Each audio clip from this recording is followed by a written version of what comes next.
আচ্ছা, আপনারা কি শুনতে পাচ্ছেন? আমাকে স্ক্রিন শেয়ার কি দেখতে পাচ্ছেন? স্ক্রিন শেয়ারটা চলে গেছে ভাই। স্ক্রিনশট দেখা আচ্ছা, যাচ্ছে। স্ক্রিন শেয়ার দেখা যাচ্ছে না। ওকে, দেখা যাচ্ছে ভাই। তো ঝামেলা করতেছে কালকে থেকে তাহলে। আচ্ছা, এখন দেখা যাচ্ছে আশা করি। স্ক্রিনশট দেখা যাচ্ছে। ওকে, দেখেন আপনারা যেসব টপিকে হচ্ছে বেশি ফোকাস করবেন সেটা হলো বাংলা গ্রামার, ম্যাথ। লেফট সাইডে দেখা যাচ্ছে আপনার এই যে এই টপিকটায় বাংলা গ্রামার, ম্যাথ, বিজ্ঞান, আন্তর্জাতিকের কনসেপচুয়াল এবং ইংলিশ ভোকাব। এইগুলোতে হচ্ছে আমাকে সবচেয়ে বেশি ফোকাস করতে হবে। ঠিক আছে? তাহলে কি কিতে একটা হচ্ছে আপনার বাংলা গ্রামার, তারপর হচ্ছে ম্যাথ। বাংলা গ্রামারটা হচ্ছে আপনার প্রতিদিন 10 মিনিট করে হলে পড়েন। এটা একদম অনেকে কি করে মনে করে যে আমি পারবো, পরীক্ষার আগে দেখে এরপরে আপনার পরীক্ষাতে 2-3 নাম্বার ছুটে যায়। এখানে 2-3 নাম্বার ছোটার কোনো সুযোগই দিবেন না আপনি। 30 মানে 30, চোখ বন্ধ করে। ম্যাথ তো হচ্ছে আপনার অলরেডি করা শুরু করছেন কয়েকজন, আমি দেখতেছি। তো আমি ম্যাথের হচ্ছে একটা পড়া দিচ্ছি, পড়া নিয়ে পরে আলোচনা করব। এখন বিজ্ঞানটা নিয়ে তো আসলে ভাই কিছু নাই, এগুলো নিয়ে আলোচনা হয়েছে। বিজ্ঞানটা পড়বেন, টানা পড়তে থাকবেন। ঠিক আছে, একদম প্রথম থেকে টানা পড়তে থাকবেন। আন্তর্জাতিক কনসেপচুয়ালটা তো আমি আপনাদেরকে প্রতিদিন কিছু না কিছু দেখাই দিব, আর ইংলিশ ভোকাবটা আমি দিচ্ছি প্রতিদিন। প্লাস বই থেকে পড়তে হবে। হ্যাঁ, বইয়ের প্রিভিয়াস ইয়ারের সবগুলো আগে পড়ে ফেলেন, ভোকাব অংশটুকু। এটা হচ্ছে আপনি সবচেয়ে বেশি ফোকাস করবেন এখানে একদম। এখানে হচ্ছে মেন মার্কস তোলার জায়গা আর কি। এরপর আপনি মার্কস তুলতে পারবেন না অত বেশি। দ্বিতীয় গুরুত্বপূর্ণ টপিক গুলো হচ্ছে বাংলা সাহিত্য এবং বাংলাদেশ প্রথম 6টা চ্যাপ্টার। ঠিক আছে, তাহলে বাংলা সাহিত্য হচ্ছে আপনি এখানে মার্কস তোলা যায়, 30 নাম্বার আছে। আর বাংলাদেশেও কিন্তু মার্কস তোলা যায় না যে এমন না, প্রথম 6টা চ্যাপ্টারে এখানে গুরুত্বপূর্ণ পড়া লাগে 6টা, আর সংবিধানের 7 নাম্বার চ্যাপ্টার, বাকিগুলো অটোমেটিক পাওয়া যায় আর কি। আর এরপরে হচ্ছে আপনি অন্যান্য সবগুলা পড়বেন। আর আগামী 12 তারিখ পর্যন্ত, মানে আমাদের 12 দিনের পড়া হচ্ছে ব্যাকরণ প্লাস মধ্যযুগ পর্যন্ত। ঠিক আছে, আপনি হচ্ছে ব্যাকরণ এবং মধ্যযুগ পর্যন্ত যা আছে সব শেষ করে ফেলবেন। এরপরে কনসেপচুয়াল 7টা চ্যাপ্টার আছে, পুরোটা একবার রিডিং দিবেন আপনি। ঠিক আছে, পুরোটা একবার রিডিং দিতে হবে। এরপরে হচ্ছে বাংলাদেশের 1 থেকে প্রথম 6টা চ্যাপ্টার, 4 নাম্বার চ্যাপ্টার বাদ দিয়ে, অর্থাৎ 1, 2, 3, 5, 6, এর মধ্যে 3 নাম্বার চ্যাপ্টার পড়তে আধা ঘন্টা লাগবে, এখানে কিছু নাই। হ্যাঁ, তাহলে 1, 2, 3, 5, 6 পাটিগণিত সব শেষ করে ফেলবেন এই 12 দিনের মধ্যে। আর উপপাদ্য হচ্ছে ত্রিভুজ সংক্রান্ত উপপাদ্য গুলো পড়ে ফেলবেন। আপনাদের একটা সংকট হচ্ছে কি, আগে পাটিগণিত পড়েন এরপরে উপপাদ্য পড়েন, এইভাবে করা যাবে না। কেমন, আপনি পাটিগণিত এবং উপপাদ্য প্রতিদিন, মানে 12 দিন টাইম দিচ্ছে তো, 12 দিনই আপনি পাটিগণিত পড়বেন, 12 দিনই আপনি উপপাদ্য পড়বেন। অর্থাৎ আপনি পাটিগণিত যখন পড়বেন তার কিছু টাইম হচ্ছে উপপাদ্যের জন্য বরাদ্দ রাখবেন, আধা ঘন্টা। মানে একই সাথে একটা একটা উপপাদ্য বা দুইটা একটা উপপাদ্য হইলেও আপনি প্রতিদিন পড়তে হবে। একসাথে শেষ করা ট্রাই করবেন না, কারণ উপপাদ্যগুলো মাথায় প্যাঁচ লেগে যাবে। এরপর হচ্ছে বাংলা 2টা আর ইংরেজি 2টা রচনা হচ্ছে আপনি কি করবেন, আপনি নোট করবেন। এটা নিয়ে আমি আপনাদেরকে আজকে কিছু বলবো না। ঠিক আছে, এটা নিয়ে হচ্ছে আমি আমি ওই আপনাদের যে পেইড গ্রুপটা আছে সেখানে হচ্ছে কিছু ফরম্যাট দিব। আর হচ্ছে শরীর স্যারের কিছু ফরম্যাট দিব। রচনা নোট মানে কিন্তু আপনি রচনা নোট করতে হবে না এমন না, মানে 15-20টা নোট করবেন ওটা এরকম না। এই 2 পেজের মধ্যে শুধু পয়েন্ট গুলো নিয়ে আসবেন। যেমন আহ, যেমন নারী ক্ষমতায়নটা নিয়ে আপনি নোট করতে পারেন। ঠিক আছে, কারণ এগুলো সবসময়ের জন্য আসে। যেমন ক্লাইমেট ক্লাইমেট গত 10 বছর ধরে ইম্পর্টেন্ট ছিল, এখনো আসছে, 46ও আসছে। ক্লাইমেট নিয়ে কিছু না কিছু আপনি পাবেনই। কেমন, আবার এগুলো আবার আপনি খুব ভালো লিখতে পারবেন বাংলাদেশ অ্যাফেয়ার্স পড়া হইলে। কারণ বাংলাদেশ অ্যাফেয়ার্স এ ক্লাইমেট নিয়ে একটা টপিক, মানে চ্যাপ্টারই পড়া লাগবে আপনাকে বিশাল বড় করে। কেমন, তারপর ধরেন হচ্ছে ব্লু ইকোনমি, এগুলো সব সময়ের জন্য হচ্ছে আপনার কি ইম্পর্টেন্ট টপিক। ঠিক আছে, এগুলো আমি দিব, ওই যে স্যারের নোটটা আমি দিব। এরপরে হচ্ছে আপনার বিজ্ঞান হচ্ছে পঞ্চম চ্যাপ্টার, সরি 5টা চ্যাপ্টার বিজ্ঞানের, আপনি 5টা চ্যাপ্টার শেষ করবেন। ঠিক আছে, তো এখানে মূলত আপনাকে বেশি প্রেশার নিতে হবে বিজ্ঞান এবং হচ্ছে কোথায়, বাংলাদেশ এবং কনসেপচুয়াল। পড়া কিন্তু অত বেশি না, আবার অত কমও না। ঠিক আছে, পড়া বেশি না এই সেন্সে, আপনি যদি প্রতিদিন 12-13 ঘন্টা পড়েন, এই পড়া শেষ করতে আপনার 8 দিন লাগবে। 8 দিন, 7-8 দিনে শেষ হয়ে যাবে। ঠিক আছে, এখন আপনারা কে কিভাবে পড়তেছেন সেটার উপর বেস করে হচ্ছে এটা আগাবে। বাট এটা মিস করার সুযোগ নেই। আমি অনেক ভাবছি, আপনারা দেখেন যে আপনারা 27 তারিখ পরীক্ষা তো আপনাদের আগামী মাসে, তো আপনি ধরবেন 20 তারিখ পর্যন্ত আপনি পড়তে পারবেন, এরপর আপনি পড়াশোনা করতে পারবেন না। তো 20 তারিখ যদি হয় তাহলে আপনার টাইম আছে হচ্ছে 1 মাস, এদিকে হচ্ছে 18 দিন। ঠিক আছে, মানে 1 মাস 18 দিন মানে হচ্ছে আপনার 48 দিনের মতো সময় আছে। তো 48 দিন সময়ের মধ্যে হচ্ছে আপনি 12 দিন দিচ্ছেন, 4 12 48, 4 ভাগে ভাগ করেন। তাহলে এটা কিন্তু এক ভাগ পড়ে না। টোটাল রিটেন পড়ার মধ্যে এই পড়াটা এক ভাগে পড়ে না, এটা হচ্ছে অনেক কম ভাগে পড়ে। তার মানে এক ভাগ হিসেবে পড়লে আপনাকে আরো বেশি পড়া লাগবে, ঠিক আছে? তাহলে 12 তারিখের মধ্যে যদি রিটার্ন আমাদের পেইড ব্যাচে আছেন তারা একটা শেষ করে ফেলতে হবে। আমি হচ্ছে এইটা ফোকাস করে আপনাদেরকে হচ্ছে গুছায়া গুছায়া দিব আর কি, ঠিক আছে? আর পরেরগুলোতে আপনার প্রেশার আরো বাড়বে, যত টাইম যাবে প্রেশার বাড়বে। এখন তো আপনার প্রেশার নাই, বই নাই, প্রেশার কি পাচ্ছেন? তারপরে কুচকেন নোট বের হবে, শীট বের হবে, তখন আরো শীট শেয়ার করবো, তখন দেখা যাবে যে আপনি পড়তে পড়তে পাগল হয়ে যাচ্ছেন। প্রিলিচে রিটেনে পড়া বেশি ভাই, আমার যেটা পার্সোনালি মনে হয় আর কি। যে কাছে আমরা কথা কম বলে পড়া শুরু করি। আচ্ছা, আমাকে কেউ একটু কথা বলেন তো আমার সাথে, আমি মনে হয় আপনাদের কম শুনতে পাচ্ছি somehow। জি স্যার। কিছু একটা বলেন কেউ, আমি শুনি দেখি। আপনাদের কথা স্পষ্ট শোনা যাচ্ছে কিনা দেখি। জি স্যার, আপনার কথা তো আমরা স্পষ্টই শুনতে পাচ্ছি। হ্যাঁ, আপনাদের কথা আমি কম শুনতে পাচ্ছি। চ্যালেঞ্জ, একটা একটা চ্যালেঞ্জ বেরোচ্ছে। একটু দাঁড়ান, আমি দেখি কি অবস্থা, কোন ইয়া থেকে আছে। না, আমি ঠিকটা থেকে আছি। আচ্ছা ঠিক আছে, সমস্যা নাই, আপনারা আমাকে শুনতে পাইলে হচ্ছে। তাহলে আমরা সরাসরি হচ্ছে আমরা এটা মনে বাংলাদেশের হচ্ছে অ্যাফেয়ার্সে কমে চলে যাব। যাবে। ওকে, দাঁড়ান, আমরা হচ্ছে নোটটা ওপেন করি। ভাইয়া স্ক্রিন চলে গেছে। হ্যাঁ, স্ক্রিন চলে গেছে, কারণ আমি হচ্ছে ওই নোটটা ওপেন করতেছি।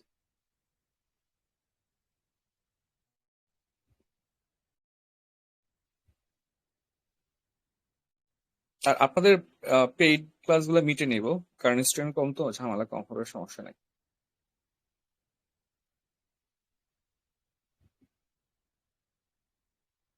ভাইয়া পেইড ব্যাচে ভর্তি হওয়ার জন্য আপনাকে মেসেজ দিয়েছিলাম, একটু টেলিগ্রামে কাইন্ডলি মেসেজটা একটু দেখবেন। বুঝি না ভাই, আবার রিপিট করেন তো। আপনার পেইড ব্যাচে ভর্তি হওয়ার জন্য মেসেজ দিয়েছিলাম টেলিগ্রামে, একটু কাইন্ডলি দেখবেন ভাইয়া। আচ্ছা, আমি গতকালকে ক্লাসটা দিয়েছিলাম। শেষ করে দেখবো। হ্যাঁ, জি ঠিক আছে।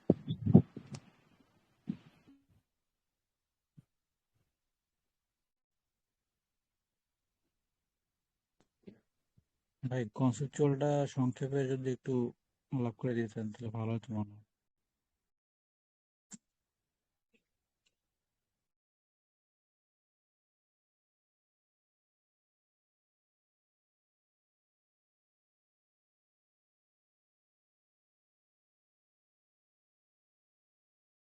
আচ্ছা, আশা করি দেখতে পাচ্ছেন, স্ক্রিন শেয়ার অফ হয়ে গেছে আবার। আচ্ছা ওয়েট,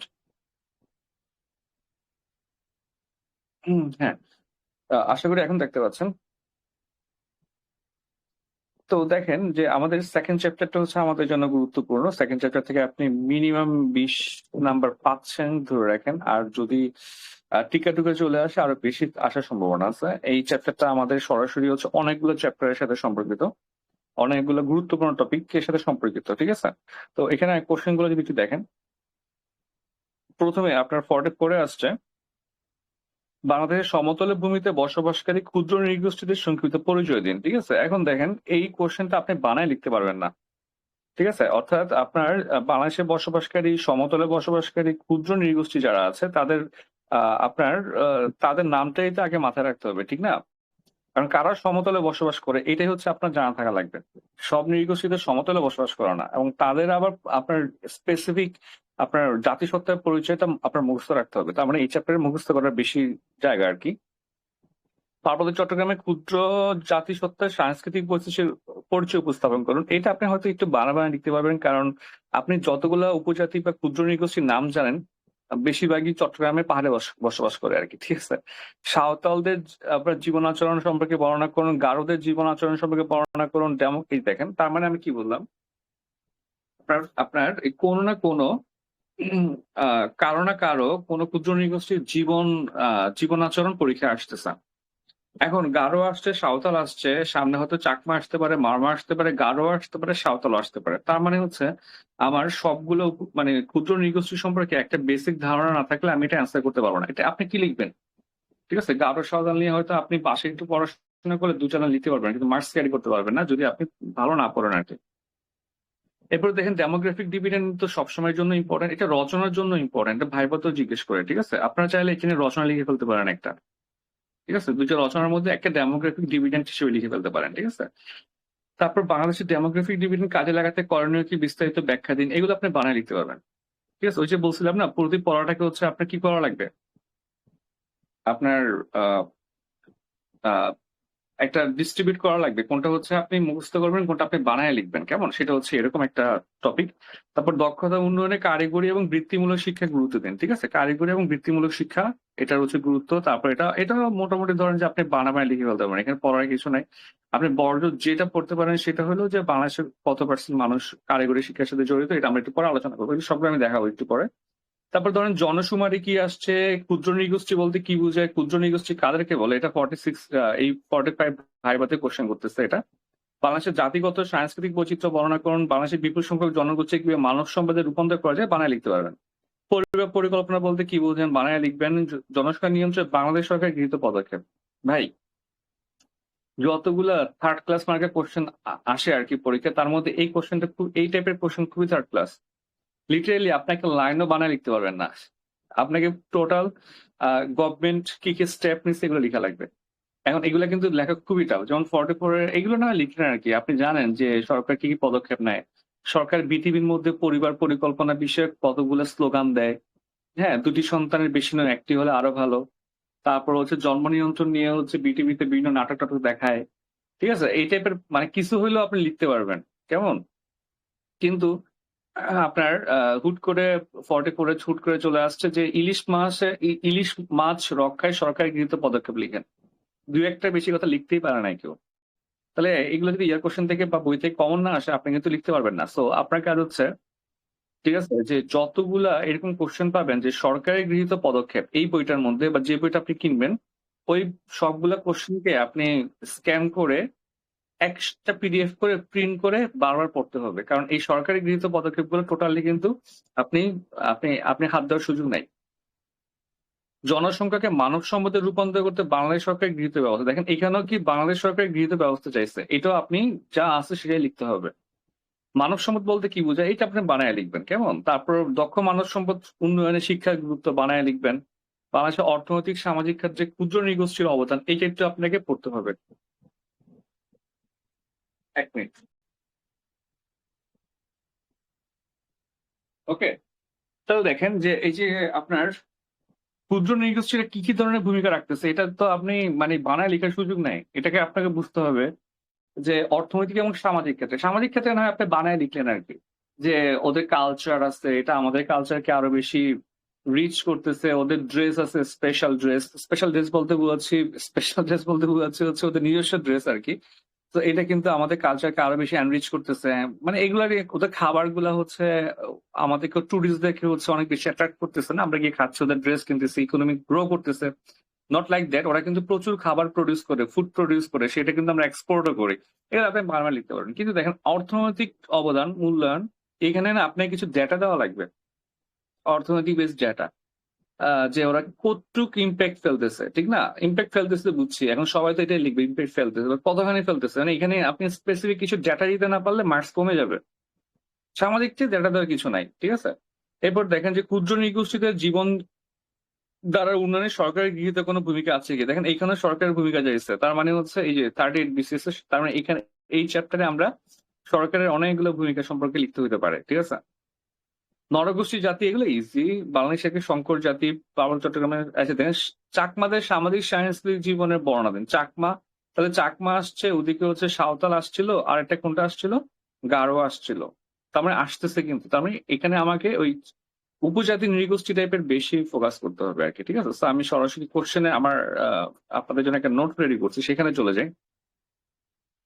আমি আগে শর্টকাট নোটে চলে যাই, আমি শর্টকাটে বিশ্বাসী, ঠিক আছে? আচ্ছা, পরে বড় নোট, এটা হচ্ছে আমার শর্টকাট নোট। দেখেন সেকেন্ড চ্যাপ্টার, দেখেন তাহলে এই নোটটা কিভাবে করবেন, এটা নিয়ে তো আমি প্রতিদিনই আপনাদের সাথে আলোচনা করি, বা আবারও বলতেছে যে আপনি যে কোনো একটা বই ধরবেন, আপনাদের আসলে এখন 2টা বই ধরার আসলে সুযোগ নাই।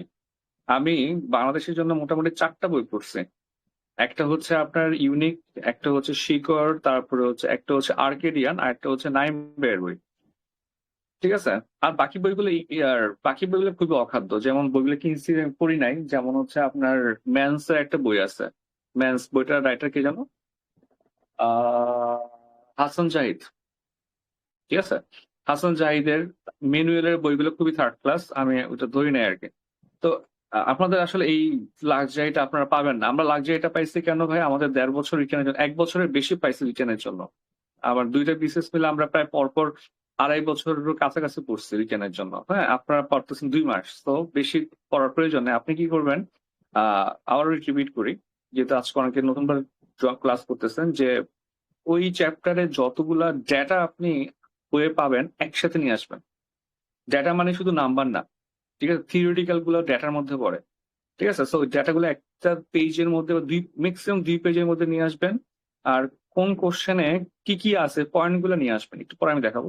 তাহলে এরকম একটা নোট আপনার রেডি হবে। এই নোটটা ভাই আপনার রেডি করতে হবে, এটা আপনার নোট।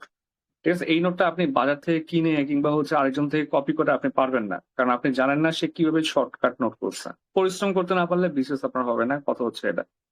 দেখেন, উপজাতি হচ্ছে 50টা, বাংলাদেশের উপজাতির সংখ্যা 50টা। তারপর হচ্ছে হিল ট্র্যাক, মানে হচ্ছে এখানে একটু কাটা পড়ে গেছে স্টাপলারের জন্য। ঠিক আছে, মানে হচ্ছে পার্বত্য চট্টগ্রামের যে আপনার 3টা অঞ্চল আছে, সেখানে মোট 11টার আশেপাশে হচ্ছে আপনার উপজাতি বাস করে। তারপরে দেখেন সিলেটে হচ্ছে আপনার খাসিয়া মণিপুর, সিলেটে বাস করে হচ্ছে খাসিয়া মণিপুর। তারপরে হচ্ছে আপনার উত্তর পূর্ব পশ্চিমে সাঁওতাল, ওরাও, মালো। কক্সবাজার, পটুয়াখালী, বরগুনা হচ্ছে রাখাইন। মোট জনসংখ্যা 1% হচ্ছে কি আপনার উপজাতি। এটা হচ্ছে চোখ বন্ধ করে, উপজাতি নিয়ে কোনো প্রশ্ন আসলে এটা মেরে দিবেন। হ্যাঁ, বাংলাদেশের মোট জনসংখ্যার 1% হচ্ছে ক্ষুদ্র নৃগোষ্ঠী, সংখ্যায় তারা মাত্র 16,50,159। ঠিক আছে, একদম টিয়া পাখির মতো মুখস্থ রাখবেন ভাই। আপনি উপজাতি নিয়ে যে কোশ্চেন পাচ্ছেন একটা ডেটা দিয়ে শুরু করবেন না। আমি ডেটা ফ্রিক আর কি, বুঝছেন? যদি আপনাদেরকে আমি বাধ্য করি না ডেটা দেওয়ার জন্য, বাট এই ডেটা দেওয়া উচিত। এটা কোন ডেটার মধ্যে পড়া নাকি? উপজাতি আছে বাঙালির 1%, শেষ। টোটাল 1% উপজাতি আছে, বাঙালির 99%-এর কাছাকাছি, উপজাতি 1%। এটা ডেটার মধ্যেই পড়েন, এটা অটো পারবেন আপনারা। ঠিক আছে, এরপরে আছে কি দেখেন, যে এর মধ্যে 16,50,159 জন, মানে 1% বলতে কতজন হচ্ছে? 16,50,000, 16.5, শেষ। 16.5%, 159 বাদই দেন, লিখেন প্রায়। যত ডেটা লিখবেন পাশে লিখবেন প্রায়। ঠিক আছে, প্রায় 16,50,000, শেষ। এখানে ডেটার কি আছে? এর মধ্যে নারী কয়জন, পুরুষ কয়জন, এটা হচ্ছে এটা। এম মানে মেল, মেল হচ্ছে 8,24,000, ফিমেল মানে হচ্ছে 8,25,000। এটা পড়া লাগবে না আপনার। ঠিক আছে, জাস্ট ওই ফার্স্ট ইয়ারটা পড়ান আর কি।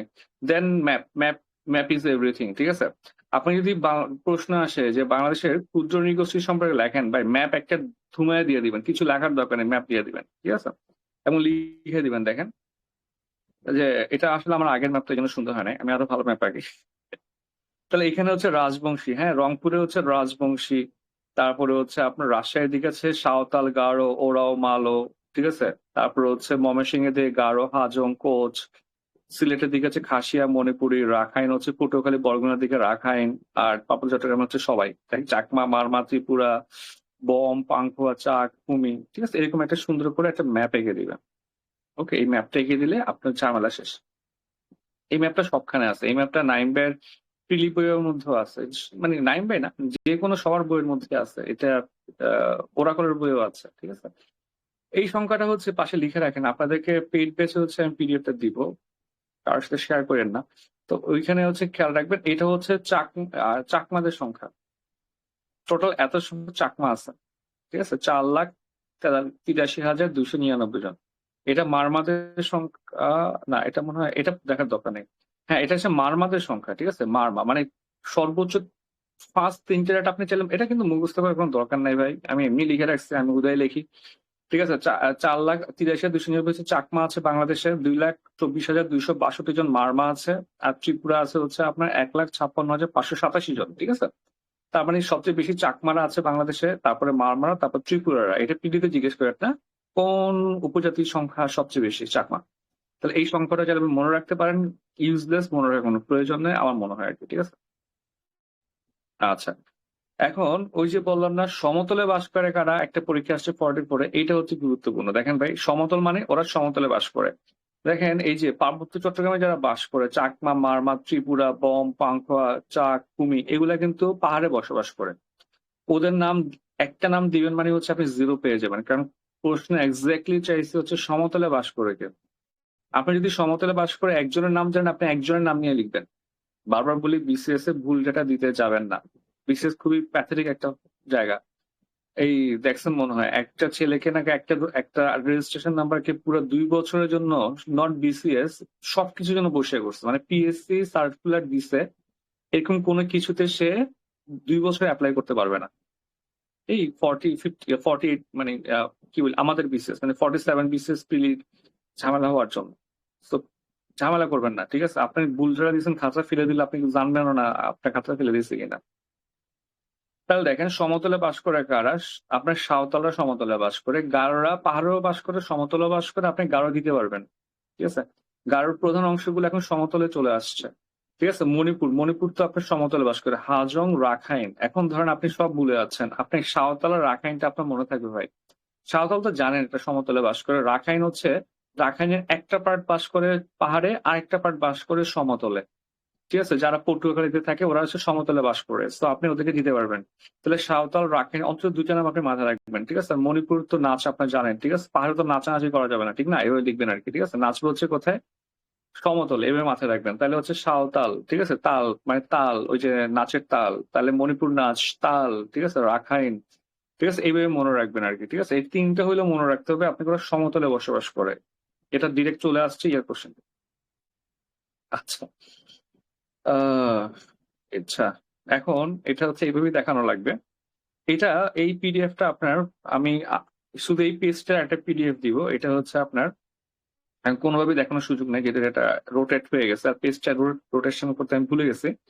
এটা হচ্ছে আপনার ওই যে সবগুলো উপজাতিদের আপনার সম্পর্কে দেওয়া আছে, খাদ্যাভ্যাস, মানে যে সাংস্কৃতিক পরিচয় আসতেছে না, ফর্টে পড়ে আসছে বা বিভিন্ন পরীক্ষা আসতেছে, সেগুলো এটা হচ্ছে সবগুলো উপজাতির এক পেজে নিয়ে আসছে। এই চারটা আবার আমি বানাইছি এমন না, এই চারটা আমিই বানাইছি, কিন্তু এই চার্টের একটা পার্ট হচ্ছে শর্ট, একটা পার্ট হচ্ছে ইয়াতে দেওয়া আছে, আপনার ইউনিকে দেওয়া আছে, ঠিক আছে? কিন্তু আমি হচ্ছে এই চার্টটা বানাইছি হচ্ছে ইউনিক প্লাস শিকড় একসাথে, ডাটাগুলাকে আলাদা আলাদা করে। দেখেন, একটু কষ্ট করে দেখে নেন, এটা আমি ছবি পাঠাবো আপনাদেরকে। দেখেন, প্রথমটা হচ্ছে আপনার আপনার হচ্ছেন আপনার এই যে এখানে দেখেন নাম, লোকেশন, ঠিক আছে? মানে হচ্ছে এটা হচ্ছে আপনার মূলত হচ্ছে আদি, মানে কই থেকে ওরা উঠে আসছে, যেমন চাকমারা উঠে আসছে আদি মঙ্গোলীয়, ঠিক আছে? জনগোষ্ঠী আর কি। ওকে, তারপর হচ্ছে ভাষা, চাকমাদের ভাষা হচ্ছে চাকমা। তারপর ভাষা আছে, দৈহিক গঠন আছে, বিবাহ আছে, ড্রেস আছে, ধর্ম আছে, উৎসব আছে, অর্থনীতি আছে, খাদ্য কি খাদ্য খায়, তারপর হচ্ছে আপনার ঘর কি, ওদের ঘরকে হচ্ছে মাচাং বলা হয়, চাকমাদের ঘরকে। এইভাবে চাকমা, ত্রিপুরা, চাকমা, মারমা, ত্রিপুরা, গারো, চারটা উপজাতি সম্পর্কে ডিটেলস দেওয়া আছে এখানে, ঠিক আছে? তো আপনি যদি এই বক্সটা একটু মনে রাখেন বা পড়েন, তাহলে দেখবেন হচ্ছে আপনার জন্য ওই কোশ্চেন গুলা অ্যান্সার করা ইজি। তো আপনাকে যেটা করতে হবে, আপনাকে হচ্ছে এই চার্টটা হচ্ছে মাথায় রাখতে হবে, কেমন? কারণ এই চার্টটা হচ্ছে আপনি চাইলে আমারটা আমি দিব ছবি, ওইখান থেকে আপনি খাতা লিখে ফেলতে পারেন, নোট করে ফেলতে পারেন, অথবা আপনি পরিশ্রম করতে চাইলে আপনি চার্টটা বানাতে পারেন আর কি, ঠিক আছে? যেহেতু এটা পড়ানোর কিছু না, মিস করে যাচ্ছে, এটা আপনাকে পড়তে হবে। এখন দেখেন, পার্বত্য চট্টগ্রাম শান্তি চুক্তি নিয়ে হচ্ছে অনেক ঝামেলা আছে দ্বিতীয় চ্যাপ্টারে। প্রথম চ্যাপ্টার আমরা পড়ে আসছি গত ক্লাসে। তো পার্বত্য চট্টগ্রাম শান্তি চুক্তি কিছু ডেটা আপনাকে মাথায় রাখতেই হবে, এটা ভাইবাতে জিজ্ঞেস করতেছে, ঠিক আছে? তো তার মধ্যে হচ্ছে একটু বলে রাখি, আমাদের ভোকাব ব্যাচে যারা ভর্তি হওয়ার জন্য নক দিচ্ছেন, আমাদের ওই আপনার মুক্ত কথা যে ব্লগটা আছে আমাদের, তো সেখানে হচ্ছে ভর্তি হওয়ার পুরো প্রসেসটা দেওয়া আছে। ওইখানে একটা হোয়াটসঅ্যাপ গ্রুপ দেওয়া আছে, ওইখানে সবাই অ্যাড হবেন, অ্যাড হয়ে হচ্ছে একটা ফোন নাম্বারে আপনার বিকাশ করবেন। ওই ফোন নাম্বারটা হচ্ছে আপনার নাজাপুর, তিনি হচ্ছেন আপনি বিকাশ করে ওই বিকাশ নাম্বারই হচ্ছে টেক্সট করবেন, আমাকে না, বুঝছেন ব্যাপারটা? অথবা গ্রুপে টেক্সট করবেন, তাহলে আপনার নাজাপু আপনার দেখে নিবে, ঠিক আছে? নট আমাকে, আমি হচ্ছে এতগুলো টাইম দিতে পারতেছি না আর কি, সামনে অনেক কাজ করতেছি। তো তো ওইটা মূলত আপনার নাজাপু দেখে। সো আপনি টাকা পাঠানোর সাথে সাথে বা পাঠানোর আগেই ওনার সাথে কনসাল্ট করতে পারেন যে আপু টাকা পাঠাচ্ছি, কত পাঠাবো বা ব্যাচের কি অবস্থা, ঠিক আছে? তো আমি কিন্তু অলরেডি বলে দিচ্ছি ওই পোস্টের মধ্যে যে আপনারা হচ্ছেন টাকা পাঠানোর আগে গ্রুপে জিজ্ঞেস করবেন যে ভর্তি হচ্ছে কিনা বা কি অবস্থা, আমি টাকা পাঠাবো কিনা, আপনি অ্যাভেলেবেল কিনা। টেক্সট দিয়ে আবার একটু ওয়েট করবেন, ঠিক না? আপনি তো 24 ঘন্টা তো একটা মানুষ অনলাইন থাকবে না, তো টেক্সট দিয়ে ওয়েট করবেন, তিনি হচ্ছে যখন আসবে তখন দেখবে। আর যদি আপনার মনে হয় আর কি যে আপনার টেক্সটটা সিন হচ্ছে না, কিন্তু লাস্ট মোমেন্টে আপনি আমাকে টেস্ট দিয়ে নেন, ঠিক আছে? আর বোকা ব্যাচটা অসাধারণ একটা ব্যাচ। এখানে মূলত আমরা কিছু পড়াই না, আপনি পড়বেন, তবে আমরা একটা গাইডলাইন দিয়ে একটা রুটিন করে দিই। এখন সম্ভবত 2 দিন ক্লাস অফ আছে পূজার জন্য, আজকে এবং কালকে মনে হয়, আমি ভুলে গেছি 2 দিন ব্যাচ, মানে এই উইকে কালকে মনে হয় ফ্রাইডে নাকি, আজকে আর গতকাল বন্ধ ছিল, তো ফ্রাইডে তে গতকালকে আর পরীক্ষা হবে, আজকে বন্ধ, আগামীকালকে পরীক্ষা আছে। আমাকে পরীক্ষা আছে, ঠিক আছে? সো আর আপনারা হচ্ছেন কোর্সে খুবই কম, মাত্র 100 টাকা, so you can try that batch. আর আপনার ভর্তি হতে না চাইলেও সমস্যা নাই, ঠিক আছে? আমাদের যে ব্লগে আছে কিছু অংশ আমরা ফ্রি দিয়ে রাখছে, সো আপনার ব্লগ থেকে পড়াশোনা করতে পারবেন, ডেইলি স্টাডি গুলো ব্লগে পেয়ে যাবেন আর কি, ঠিক আছে? আর মেইন পরীক্ষাটা পাবেন না, এই দুইটা আপনি স্যাক্রিফাইস করতে পারলে আপনি ফ্রিতে পড়তে পারবেন, সমস্যা নেই, ঠিক আছে? আর কোর্স ফি খুবই কম, মাত্র একদিনে 1 টাকা 10 পয়সার মতো, সো আপনাদের জন্য খুব একটা বার্ডেন হবে না, 3 মাসে 100 টাকা। যাই হোক, দেখেন, পার্বত্য শান্তি চুক্তি হচ্ছে আপনার 1997, সরি, আমাদের শান্তি, এটা গতকাল পড়ে আসছি না, একটু রিভিশন দিচ্ছি আমরা। পার্বত্য শান্তি চুক্তি আপনার 1997 সালে সাইন করা হয়। তো এটা আপনার তৎকালীন আওয়ামী লীগের একটা সফলতা ছিল আর কি, শান্তি চুক্তিটা সাইন করা। তো পার্বত্য চট্টগ্রাম উন্নয়ন বোর্ড গঠন করা হয় 76-এ, এটা হচ্ছে জিয়াউর রহমানের সফলতা ছিল আর কি, ঠিক আছে? অতীতে গভর্নমেন্ট মূলত ট্রাই করে কিছু না কিছু সিগনিফিকেন্ট করে আপনার একটু প্রভাব রাখতে আর কি, ঠিক আছে?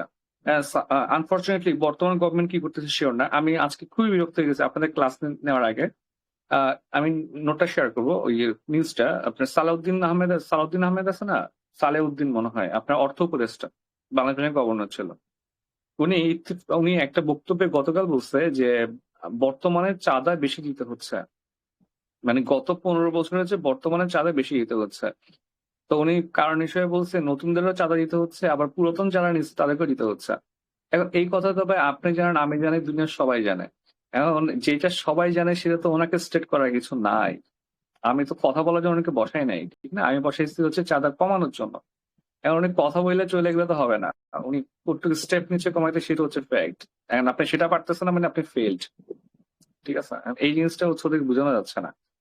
যেমন ধরেন হচ্ছে কি জানো, ওই যে ক্যাপাসিটি চার্জ বিদ্যুৎ কেন্দ্রগুলার, এই যে যারা এখন উপদেষ্টা পরিষদে আছে, গত 15 বছর ওরা প্রচুর আন্দোলন করছে, ক্যাপাসিটি চার্জ কেন বন্ধ করা হচ্ছে না, হ্যান ত্যান, প্রচুর আন্দোলন করছে, ঠিক আছে? কারণ এখানে সব এনজিও তো গভর্নমেন্টটা।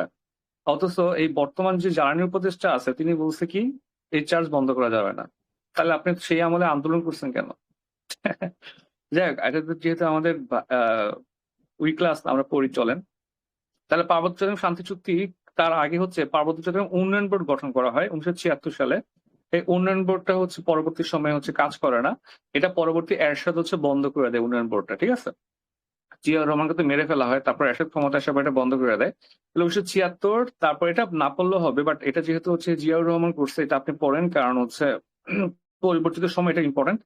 তাহলে আপনার পার্বত্য চট্টগ্রাম উন্নয়ন বোর্ড হচ্ছে 1976, ঠিক আছে, 1976। আর শান্তি চুক্তিতে পড়াই লাগবে 97।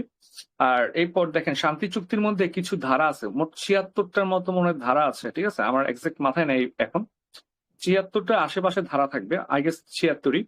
তো ওই ধারাতে হচ্ছে আপনার কিছু ইয়া ছিল, কিছু আপনার ধারা মানে কি, ধারা মানে হচ্ছে এই গভর্নমেন্ট এগুলো এনশিওর করবে, ওরা এগুলো এনশিওর করবে, মানে হচ্ছে কমিটমেন্ট আর কি, ঠিক আছে? ওই কমিটমেন্টের মধ্যে যেগুলা ছিল তার মধ্যে অনেকগুলো মানা হয়েছে, কিছু মানা হচ্ছে না। যেমন হচ্ছে আপনার সেনাবাহিনীর প্রত্যয় মানা হচ্ছে না, যে আমাদের স্বরাষ্ট্র উপদেষ্টা মনে হয় গত কয়েকদিন আগে বলছে যে বাস্তবিক কারণে হচ্ছে সেখানে সেনাবাহিনী থাকতে হবে, ঠিক আছে?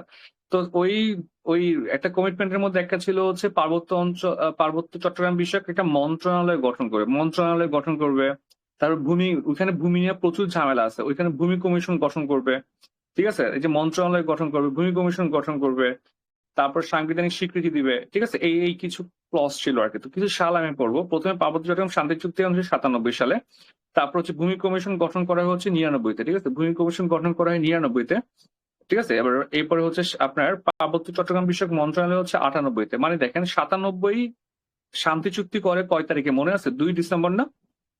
তাহলে শান্তি চুক্তি করে 2 ডিসেম্বর, মানে 97 লাস্টে। তার কিছুদিন পরে মানে হচ্ছে আপনার প্রায় 6 মাসের মধ্যে হচ্ছে একটা মন্ত্রণালয় গঠন করা হয়, তার নাম দেওয়া হচ্ছে পার্বত্য চট্টগ্রাম মন্ত্রণালয়, পার্বত্য চট্টগ্রাম বিষয়ক মন্ত্রণালয়, ঠিক আছে? দেখেন এটা কিন্তু বাংলাদেশে অনেক মজার, বাংলাদেশে কিন্তু আপনি অন্য কোনো এই টাইপের মন্ত্রণালয় পাবেন না, যে উত্তরবঙ্গ বিষয়ক মন্ত্রণালয়, তারপরে সিলেট বিষয়ক মন্ত্রণালয়, কিন্তু আপনি পার্বত্য চট্টগ্রাম বিষয়ক মন্ত্রণালয় পাবেন যারা মাত্র 3টা জায়গা নিয়ে কাজ করে, 3টা জায়গা নিয়ে কাজ করে, মানে ব্যাপারটা কত sensitive you have to understand, ঠিক আছে। এরপরে হচ্ছে আপনার মন্ত্রণালয় গঠন করা হচ্ছে 98-তে, আর তার পরের বছর হচ্ছে ভূমি কমিশন গঠন করা হয়। এখন পর্যন্ত 5টা ভূমি কমিশন গঠন করা হয়েছে। আচ্ছা, এখন দেখেন এখানে একটা ফ্লো অফ ইনফরমেশন নিয়ে আসছি, আপনার ফ্লো অফ ইনফরমেশনে পড়লে আরো ইজি। যে উন্নয়ন বোর্ড গঠন করে 76-এ, জিয়াউর রহমান করেন। শান্তি চুক্তি করা হচ্ছে 97-তে, তার পরের বছর মন্ত্রণালয় করা হয়, তার পরের বছর ভূমি আইন করা হয়, এবং পরের বছর দিয়ে পড়লে ইজি হবে আর কি। সাংবিধানিক স্বীকৃতি দেওয়া হয়েছে 23-এর ক, ঠিক আছে। বিশেষ এলাকার জন্য 1996 সালে বরাদ্দ রাখা হয়েছে, ঠিক আছে। এগুলো আপনারা ডিটেলসে বইয়ে পড়বেন।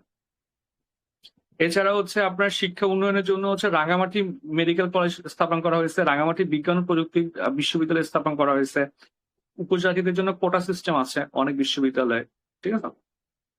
আচ্ছা, তাহলে বাংলাদেশের বর্তমানে ডেমোগ্রাফিক ডিভিডেন্ড এই কিছু ডেটা হচ্ছে আপনাকে পড়া লাগবে আর কি, ঠিক আছে। আচ্ছা, তাহলে দেখেন বাংলাদেশে বর্তমানে 15 থেকে 64 বছর পর্যন্ত মানুষ আছে 11,7,00,000 মতো আশেপাশে, ঠিক আছে। মানে মোট আপনি এটা 11 কোটি পড়া লাগবে না, আপনি এই জায়গাটা পড়বেন। বাংলাদেশের আপনার 15 থেকে 64 বছর পর্যন্ত 15 থেকে 64 কর্মক্ষম ধরা হয় আপনার 65 বছরের আগ থেকে এবং 14 বছরের পর থেকে, মানে 14 পর্যন্ত হচ্ছে শিশু। 18 বছর পর্যন্ত শিশু হলেও বাংলাদেশের পার্সপেক্টিভ থেকে 14 বছর পর্যন্ত কাজের অনুমতি দেওয়া হয়, এটা আপনারা জানেন মনে হয়, ঠিক আছে। এটা ছিল কত নম্বর বলেন তো? এটা ছিল হচ্ছে আপনার 138। কিসের 138 বলেন তো? পড়াইছে আগের ব্যাচের স্টুডেন্টরা বলেন, পিলি ব্যাচে পড়াইছে আইএলও, ঠিক আছে। আইএলও 130 যে ইয়াটা হচ্ছে আমরা সাইন করি, সেখানে এই 14 বছরের আগ পর্যন্ত হচ্ছে আমরা কাজে অ্যাড করতে পারবো না। আবার 14 বছরে আমি সব কাজে ঢুকাইতে পারবো না। ওদের শারীরিক অবস্থা, ওদের যে ফিজিক্যাল স্ট্রেংথ, এটার উপর বেস করে ওদেরকে আমি খুবই মাইনর কিছু কাজ দিতে পারবো, ঠিক আছে। যেমন চা এনে খাওয়ানো, হ্যাঁ, চা এনে খাওয়ানোর জন্য তো আপনার 30 বছরের দামড়া বেটা লাগবে না, ঠিক আছে। আমার লাগবে 14-15 বছর একটা ছেলে হইলে হবে। তাহলে হচ্ছে এরকম আর কি, ঠিক আছে। আর 65 ইয়ারের আগে মানে 64, মানে 15 থেকে 64 হচ্ছে ওয়ার্কিং পিপল আর কি। তাহলে 15 থেকে 64 বছর পর্যন্ত আছে 65% মানুষ। তাহলে এটা মনে রাখা একদম ইজি ভাই।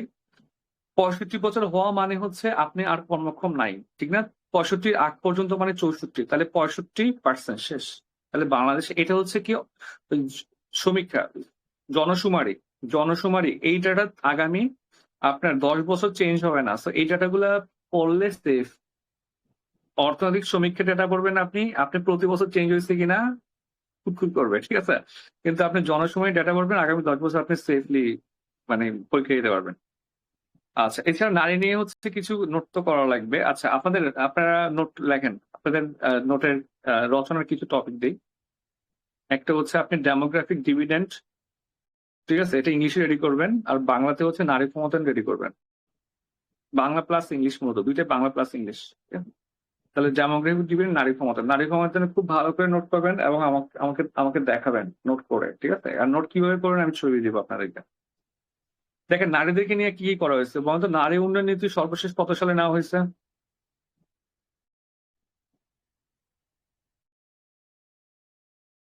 মনে আছে কি? 11 সালে নাকি আর পরে আরেকটা নেওয়া হয়েছে?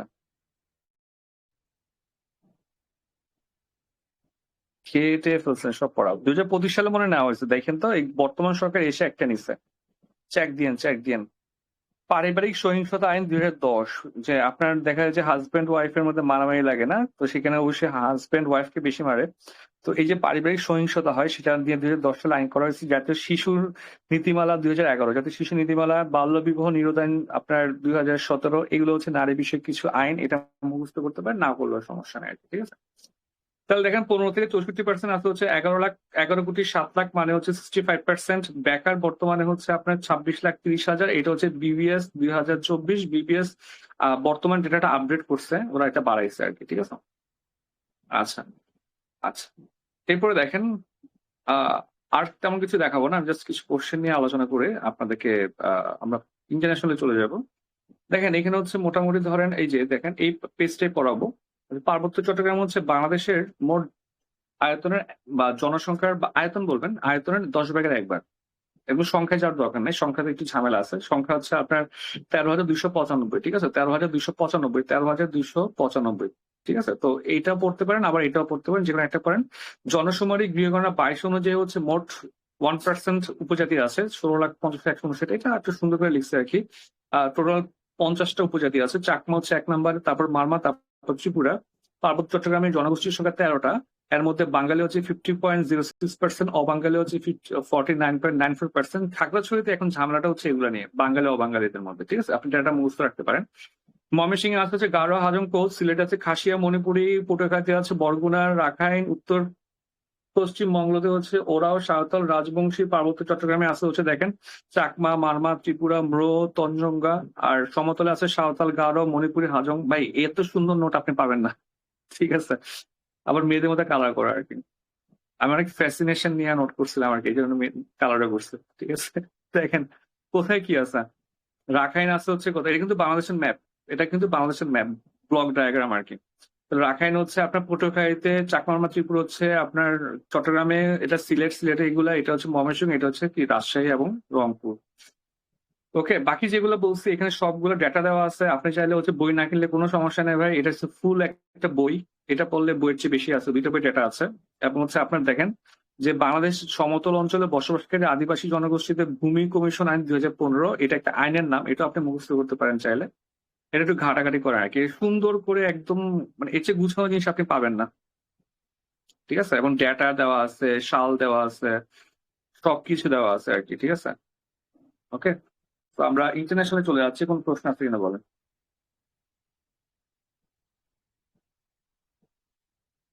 মানে বাজারে যে বই আসলো না, মানে 12 তারিখের পর্যন্ত যে আপনি যে রুটিনটা দিয়ে দিলেন, এগুলো ভাই মানে কোথা থেকে পড়বো আপাতত? আপাতত ভাই আপনি বাজারে যা আছে এগুলো থেকে পড়েন। আপনার বাজারে ইউনিক আছে, আপনার বাজারে 45-46 রিটার্ন বই অ্যাভেলেবেল থাকবে পুরান বাজারে, পুরান মার্কেটে, ঠিক আছে। আপনি চাইলে হচ্ছে এখান থেকে পড়েন। এটা পড়তে হবে, আপনি 12 দিন পর্যন্ত বসে থাকতে পারবেন না, ঠিক আছে। So, আপাতত হচ্ছে, বা আমি যে নোট দিচ্ছি এখান থেকে পড়েন। আমি তো অত বেশি নোট করি নাই, যা করছি বলে দিব, বাট আপনাকে বই নিতে হবে। আমার মনে হয় আপনি 46-এর যে বইগুলো আছে, 46 হওয়ার 2.5 মাসের মধ্যে, 2-3 মাসের মধ্যে 47 রিটার্ন হচ্ছে। বইয়ের কোনো চেঞ্জই নাই, ঠিক আছে, একই বই দিবে ওরা। তো আপনি ওই যে আপনার আশেপাশে বাজারে যান, সেখানে বলেন যে 46 এডিশনটা দিলে আপনার হবে, সেটা নিয়ে আসেন। কোনো ডাটা চেঞ্জ হবে না, হওয়ার সুযোগই তো নাই। ডাটা চেঞ্জ হয়ে হচ্ছে আপনার যখন অর্থনৈতিক সমীক্ষা পরিবর্তন হয় বা বাজেট চেঞ্জ হয়। হ্যাঁ, আর এই এই 2টা পরীক্ষা হয়েছে বাজেটের পরে, এবং অর্থনৈতিক সমীক্ষা চেঞ্জ হয় না। সো ডাটা চেঞ্জ হওয়ার সুযোগ নেই। কিছু কোশ্চেন এদিক ওদিক করে ওরা হচ্ছে বই বিক্রি করবে আর কি। সো বই ম্যানেজ করেন, হ্যাঁ। আচ্ছা, তাইলে আমরা হচ্ছে এবার ইন্টারন্যাশনালে যাচ্ছি। শেয়ারিং টাইম স্টপ করছি, পিডিএফটা অন করে আবার চালু করবো।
আচ্ছা ভাই, ওই যে ইংরেজির জন্য যে অ্যাসুরেন্স বলছিলেন, ওইটা কি 46-এ টানলে হবে ভাই? হ্যাঁ হ্যাঁ, এটা 45 আনলেও হবে, তার আগে আনলেও হবে, বইয়ের কোনো চেঞ্জ নাই। আপনার আপডেটেড বই লাগবে হচ্ছে ইন্টারন্যাশনাল আর বাংলাদেশ, আর সবগুলো পুরনো বই, কোনো প্যারা নাই।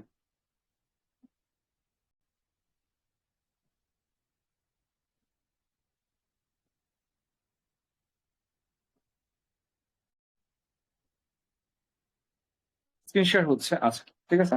তো ইন্টারন্যাশনাল হচ্ছে আমরা মোটামুটি শুরু করি।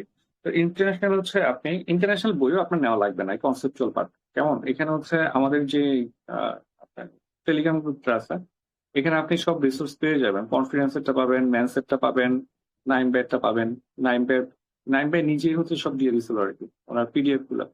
কনসেপচুয়াল পার্টে সব পিডিএফ দেওয়া আছে, ঠিক আছে। তারপরে ম্যানুয়াল আছে, মানে বাজারে যত ইন্টারন্যাশনাল বই আছে সবই এখানে পাবেন আর কি। তো পড়ার জন্য যথেষ্ট রিসোর্স অ্যাভেলেবেল আছে। হ্যাঁ, পড়তে থাকেন, জাস্ট পড়তে থাকেন। ওকে, এখন দেখেন কনসেপচুয়াল কিন্তু একটু টাফ করতেছে। কনসেপচুয়ালে দ্রুত নাম্বার তুলে ফেলা যায়, তো স্যাররাও জানে। এবং হচ্ছে 46 এ কিছু কনসেপচুয়াল আসছে যেটা হচ্ছে আমরা দেখিও নাই কই থেকে আসছে, কি আসছে, ঠিক আছে। আবার কিছু কমন সেন্স দিয়ে অ্যান্সার করা গেছে, যারা পত্রিকাগুলো পড়ে তারা বেশি অ্যান্সার করতে পারছে। হ্যাঁ, আবার যারা হচ্ছে ধর ইন্টারন্যাশনাল রিলেশন স্টুডেন্ট তারা বেশি আনসার করতে পারছে, ঠিক আছে। এখন কিন্তু প্রশ্ন টাফ হচ্ছে, এখন আর আগের মতো নাই, ঠিক আছে। 600 তুলে ফেলার মতো অবস্থা নাই। 41-এ দেখলাম 600 তুলে ফেলতেছে, অ্যাভারেজে সবাই 600 তুলতেছে, ঠিক আছে। 616-17 তুলে ফেলছে। 616 মানেই তো ভাই। আর 45-এর কোশ্চেন দেখেন, 45-এ শুধুমাত্র আপনার 50 নাম্বারও কমবে শুধুমাত্র আপনার ইয়াতেই, ম্যাথে। ম্যাথে অ্যাভারেজে সবাই 60, 50 থেকে 60-এর মধ্যে। আর 40-তে দেখলাম হচ্ছে, 41-এ দেখলাম হচ্ছে অ্যাভারেজে 95 to 98। এখানে 50 নাম্বার কম।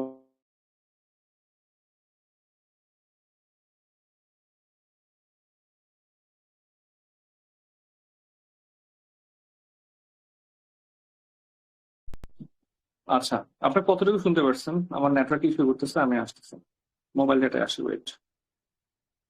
আচ্ছা, আমাকে শোনা যাচ্ছে এখন? শোনা যাচ্ছে ভাই। আচ্ছা, একটু নেটওয়ার্ক ইস্যু করতেছিল মাঝখানে। তো 41-এ যেরকম হচ্ছে 616-17 পাওয়া লাগছে, এটা হচ্ছে 45-এ আপনার 530-এ ড্রপ করার চান্স আছে। খুবই টাফ কোশ্চেন করছে। ঠিক, আসেন আমরা পড়ি। তো আপনাদেরকে সব রিসোর্স গুলো হচ্ছে দেওয়া আছে টেলিগ্রামে, আপনারা জাস্ট পড়তে থাকেন।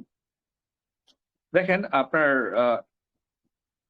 এখানে নোট কিভাবে করবেন।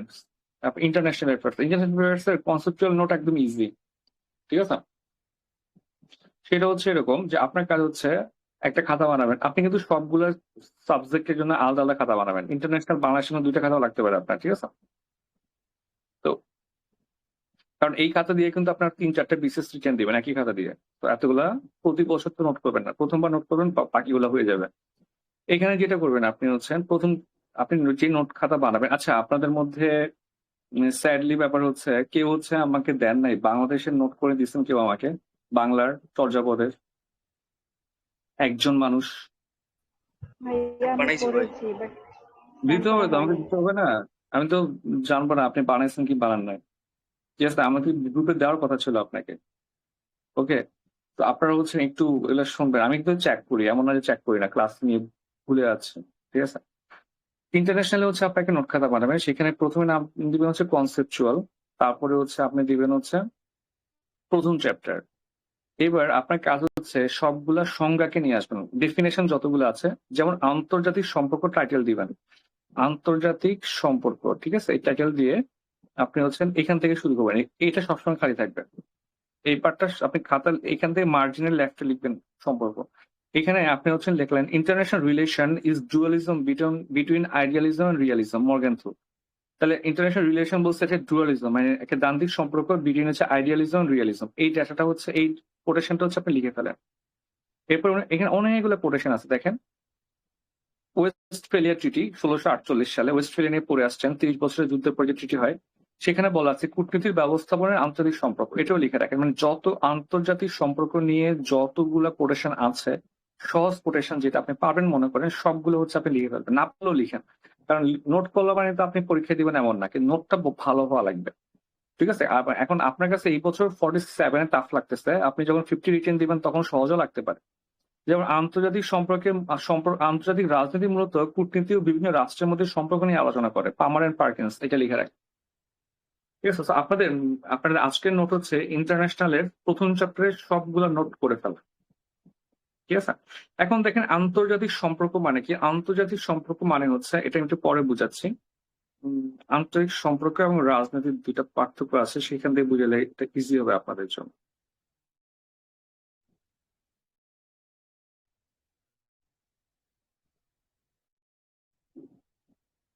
ছোট, বুঝছেন? চ্যাপ্টার একদম ছোট, উনি একটু বড় করে লেখার বইটা একদম ছোট, এই জন্য হচ্ছে আপনার বইটা অনেক বড় মনে হচ্ছে, চ্যাপ্টারটা বড় মনে হচ্ছে, আপনি ছোট ছোট হচ্ছে এটা। দেখেন, আন্তর্জাতিক রাজনীতি এবং আন্তর্জাতিক সম্পর্ক কি, এটা হচ্ছে সহজে এখানে বুঝতে পারবেন। দেখেন যে আন্তর্জাতিক সম্পর্ক, সম্পর্ক মানে এভরিথিং, ঠিক না? প্রেম থাকবে, ভালোবাসা থাকবে, রাগ থাকবে, অভিমান থাকবে, অর্থনীতি থাকবে, রাজনীতি থাকবে, ঠিক আছে? যেমন ধরেন হচ্ছে মোদির সাথে মেলানির হচ্ছে একটা একটা চোখ দেখা দেখি হইতে পারে, ঠিক আছে? মানে সবকিছু মিলেই সম্পর্ক। সম্পর্ক অনেক ডাইভার্স একটা টার্ম, এখানে সবকিছু চলে আসবে, ঠিক আছে? এখানে অর্থনীতি আসতে পারে, এখানে রাজনীতি আসতে পারে, এখানে সাংস্কৃতিক আসতে পারে, এখানে ব্যক্তিগত আসতে পারে। ব্যক্তিগত সম্পর্ক খুবই গুরুত্বপূর্ণ। ব্যক্তিগত সম্পর্ক খারাপ হলে ইন্টারন্যাশনাল রাজনীতি আপনি টিকতে পারবেন না। যেমন ধরেন হচ্ছে আপনার ট্রাম্প হচ্ছে ট্রুডোকে পছন্দ করতো না, ট্রুডো 1 মাসও টিকতে পারে না, সে চলে যাওয়া লাগছে, ঠিক আছে? এবং দেখবেন হচ্ছে একজন শক্তিশালী রাষ্ট্রপ্রধান যদি আরেকজন ছোট রাষ্ট্রপ্রধানকে পছন্দ না করে, তাহলে দেখবেন যে ও ঝামেলা করতেছে। আবার এমনও হইতে পারে যে আপনার একজন রাষ্ট্রপ্রধানের সাথে আরেকটা রাষ্ট্রপ্রধানের পার্সোনাল ভালো রিলেশন আছে বা গুড ভাইব ক্রিয়েট হয়, তাহলে দেখবেন ওরা হচ্ছে ভালো করতেছে, যদিও ওদের মধ্যে সম্পর্ক আগে ছিল না। যেমন ধরেন ইন্ডিয়া এবং ইতালি, ঠিক আছে? এই যে মোদি এবং হচ্ছে আপনার মেলোনি, এই মোদি হচ্ছে মেলোনি কিন্তু আগে হচ্ছে আপনার বিআরআই প্রজেক্টে ইনক্লুডেড ছিল, সে পশ্চিমা রাষ্ট্র হওয়ার পরেও ছিল। এই মোদি হচ্ছে ওনাকে ইনফ্লুয়েন্স করে বিআরআই থেকে নাম কাটাই দিচ্ছে, জাস্ট পার্সোনাল ইনফ্লুয়েন্সার। মোদি কিন্তু ওনাকে গোল্ডের রিং গিফট করছে, আপনারা জানেন? গোল্ড গিফট করছে ওনাকে, অনেক কিছু গিফট করছে পার্সোনালি, চাইলে নিয়ে যেত আর কি, ঠিক আছে? পড়ায় দেয় না, গিফট করছে আর কি। আন্তর্জাতিক সম্পর্ক দেখেন, তাহলে আন্তর্জাতিক সম্পর্ক হচ্ছে এমন একটা সম্পর্ক যেটা হচ্ছে ডাইভার্স ইস্যু নিয়ে গড়ে ওঠে, বা এটা একটা বিস্তৃত ব্যাপার আর কি। আর রাজনীতি মানে শুধু রাজনীতি নিয়ে আলোচনা করবে, রাজনীতি মানে শুধু রাজনীতি নিয়ে আলোচনা করবে, ঠিক আছে? আন্তর্জাতিক স্বার্থের সাথে, জাতীয় স্বার্থের সাথে সামঞ্জস্য রক্ষা করে বিভিন্ন রাষ্ট্রের সাথে যে ব্যবহারিক এবং রাজনৈতিক সম্পর্ক গড়ে ওঠে, তাই হচ্ছে আন্তর্জাতিক রাজনীতি। যেমন ধরেন হচ্ছে আন্তর্জাতিক রাজনীতিতে হচ্ছে আপনার আমার সাথে পাকিস্তানের এখন যাচ্ছে ভালো, ঠিক আছে? তো আবার আমি দেখবো হচ্ছে যে আমার সাথে ভারতের যাচ্ছে ভালো না, তারপরে ভারতকে আমার লাগতেছে, সো রাজনীতির জন্য আমরা একটু ম্যানেজ করে চলতেছে। এইটা হচ্ছে আপনার জাতীয় স্বার্থ বুঝতে হবে। গত 15 বছরে ধারণা করা হচ্ছে যে ওরা হচ্ছে ভারতকে অনেক বেশি দিয়ে ফেলছে, যেটা জাতীয় স্বার্থের সাথে যায় না। তো যেহেতু জাতীয় স্বার্থের সাথে যায় না, এই জন্য বর্তমান গভর্নমেন্ট এসে পাকিস্তানের সাথে ভালো রিলেশন করার ট্রাই করতেছে, ঠিক আছে? তাহলে এটা হচ্ছে রাজনীতি। রাজনীতি শুধুমাত্র জাতীয় স্বার্থ এবং হচ্ছে রাজনৈতিক যেই ইচ্ছা, রাজনৈতিক ইচ্ছা কি ভাই? ক্ষমতা অর্জন। রাজনৈতিক ইচ্ছা হচ্ছে ক্ষমতা অর্জন, সেটাই শুধুমাত্র সেটা নিয়ে কাজ করে আন্তর্জাতিক রাজনীতি। আর সম্পর্ক কাজ করবে একটা বহুমুখী বৈচিত্র্যময় সম্পর্ক, মানে এভরিথিং ইনক্লুডস হচ্ছে সম্পর্ক, ঠিক আছে? এখন দেখেন, রাষ্ট্রীয় সম্পর্ক বিভিন্ন রাষ্ট্রীয় বিষয় ছাড়াও অরাষ্ট্রীয় সংগঠন এবং প্রতিষ্ঠান নিয়ে আলোচনা করে। এটি রাষ্ট্রীয় সম্পর্কের পাশাপাশি অর্থনৈতিক, ঠিক আছে, সামাজিক ও মানবিক বিষয় নিয়ে আলোচনা করে, ঠিক আছে? যেমন ধরেন হচ্ছে আপনার এই যে ফ্লোটিলাকে আপনার নিরাপত্তা দিচ্ছে কে কে বলেন তো? ইতালি দিচ্ছে, আপনি কি জানেন? ইতালির একটা কান্ট্রি যারা এটাকে নিরাপত্তা দিচ্ছে, ঠিক আছে? আরো অনেকগুলো কান্ট্রি দিচ্ছে। গ্রিস দিচ্ছিল যখন এটা গ্রিসের ওয়াটার সমুদ্র সীমায় যখন ছিল, তখন গ্রিস দিচ্ছিল। কেমন তাহলে দেখেন, কিন্তু ইতালি কিন্তু আবার ইসরায়েলকে সমর্থন করে, ওরা ইসরায়েলকে সমর্থন করে, এখনো অস্ত্র দিচ্ছে, তারপরে হচ্ছে আপনার গাজাকে আপনার দিচ্ছে না, রিকগনাইজেশন দিচ্ছে না, কিছুই করতেছে না। কিন্তু সেই ইতালি আবার ফ্লোটিলা, যেটা হচ্ছে আবার ইসরায়েল এগেনস্টে সেল করছে, সেটাকে সাপোর্ট দিচ্ছে। তাহলে আন্তর্জাতিক সম্পর্কের ব্যাপারগুলো একটু কমপ্লেক্স। এটা হচ্ছে শুধু রাষ্ট্রীয় না, এটা অরাষ্ট্রীয় সংগঠন প্রতিষ্ঠান নিয়ে আলোচনা করে, ঠিক আছে? যেমন ধরেন হচ্ছে ফ্লোটিলা বা হচ্ছে আপনার গ্রেটা থুনবার্গের যে প্রতিষ্ঠানগুলা, এগুলো মূলত হচ্ছে আপনার কি বলেন তো? অরাষ্ট্রীয় প্রতিষ্ঠান। অরাষ্ট্রীয় সংগঠন মানে কি? যেটা সরকার পার্ট না। যেমন ধরেন স্বরাষ্ট্র মন্ত্রণালয় না, পুলিশ না, আর্মি না। আর্মি সরকারি প্রতিষ্ঠান, সরকারি ব্যাংকগুলো সরকারি প্রতিষ্ঠান, ঠিক আছে? আর অরাষ্ট্রীয় সংগঠন হচ্ছে কোনটা, ঠিক আছে?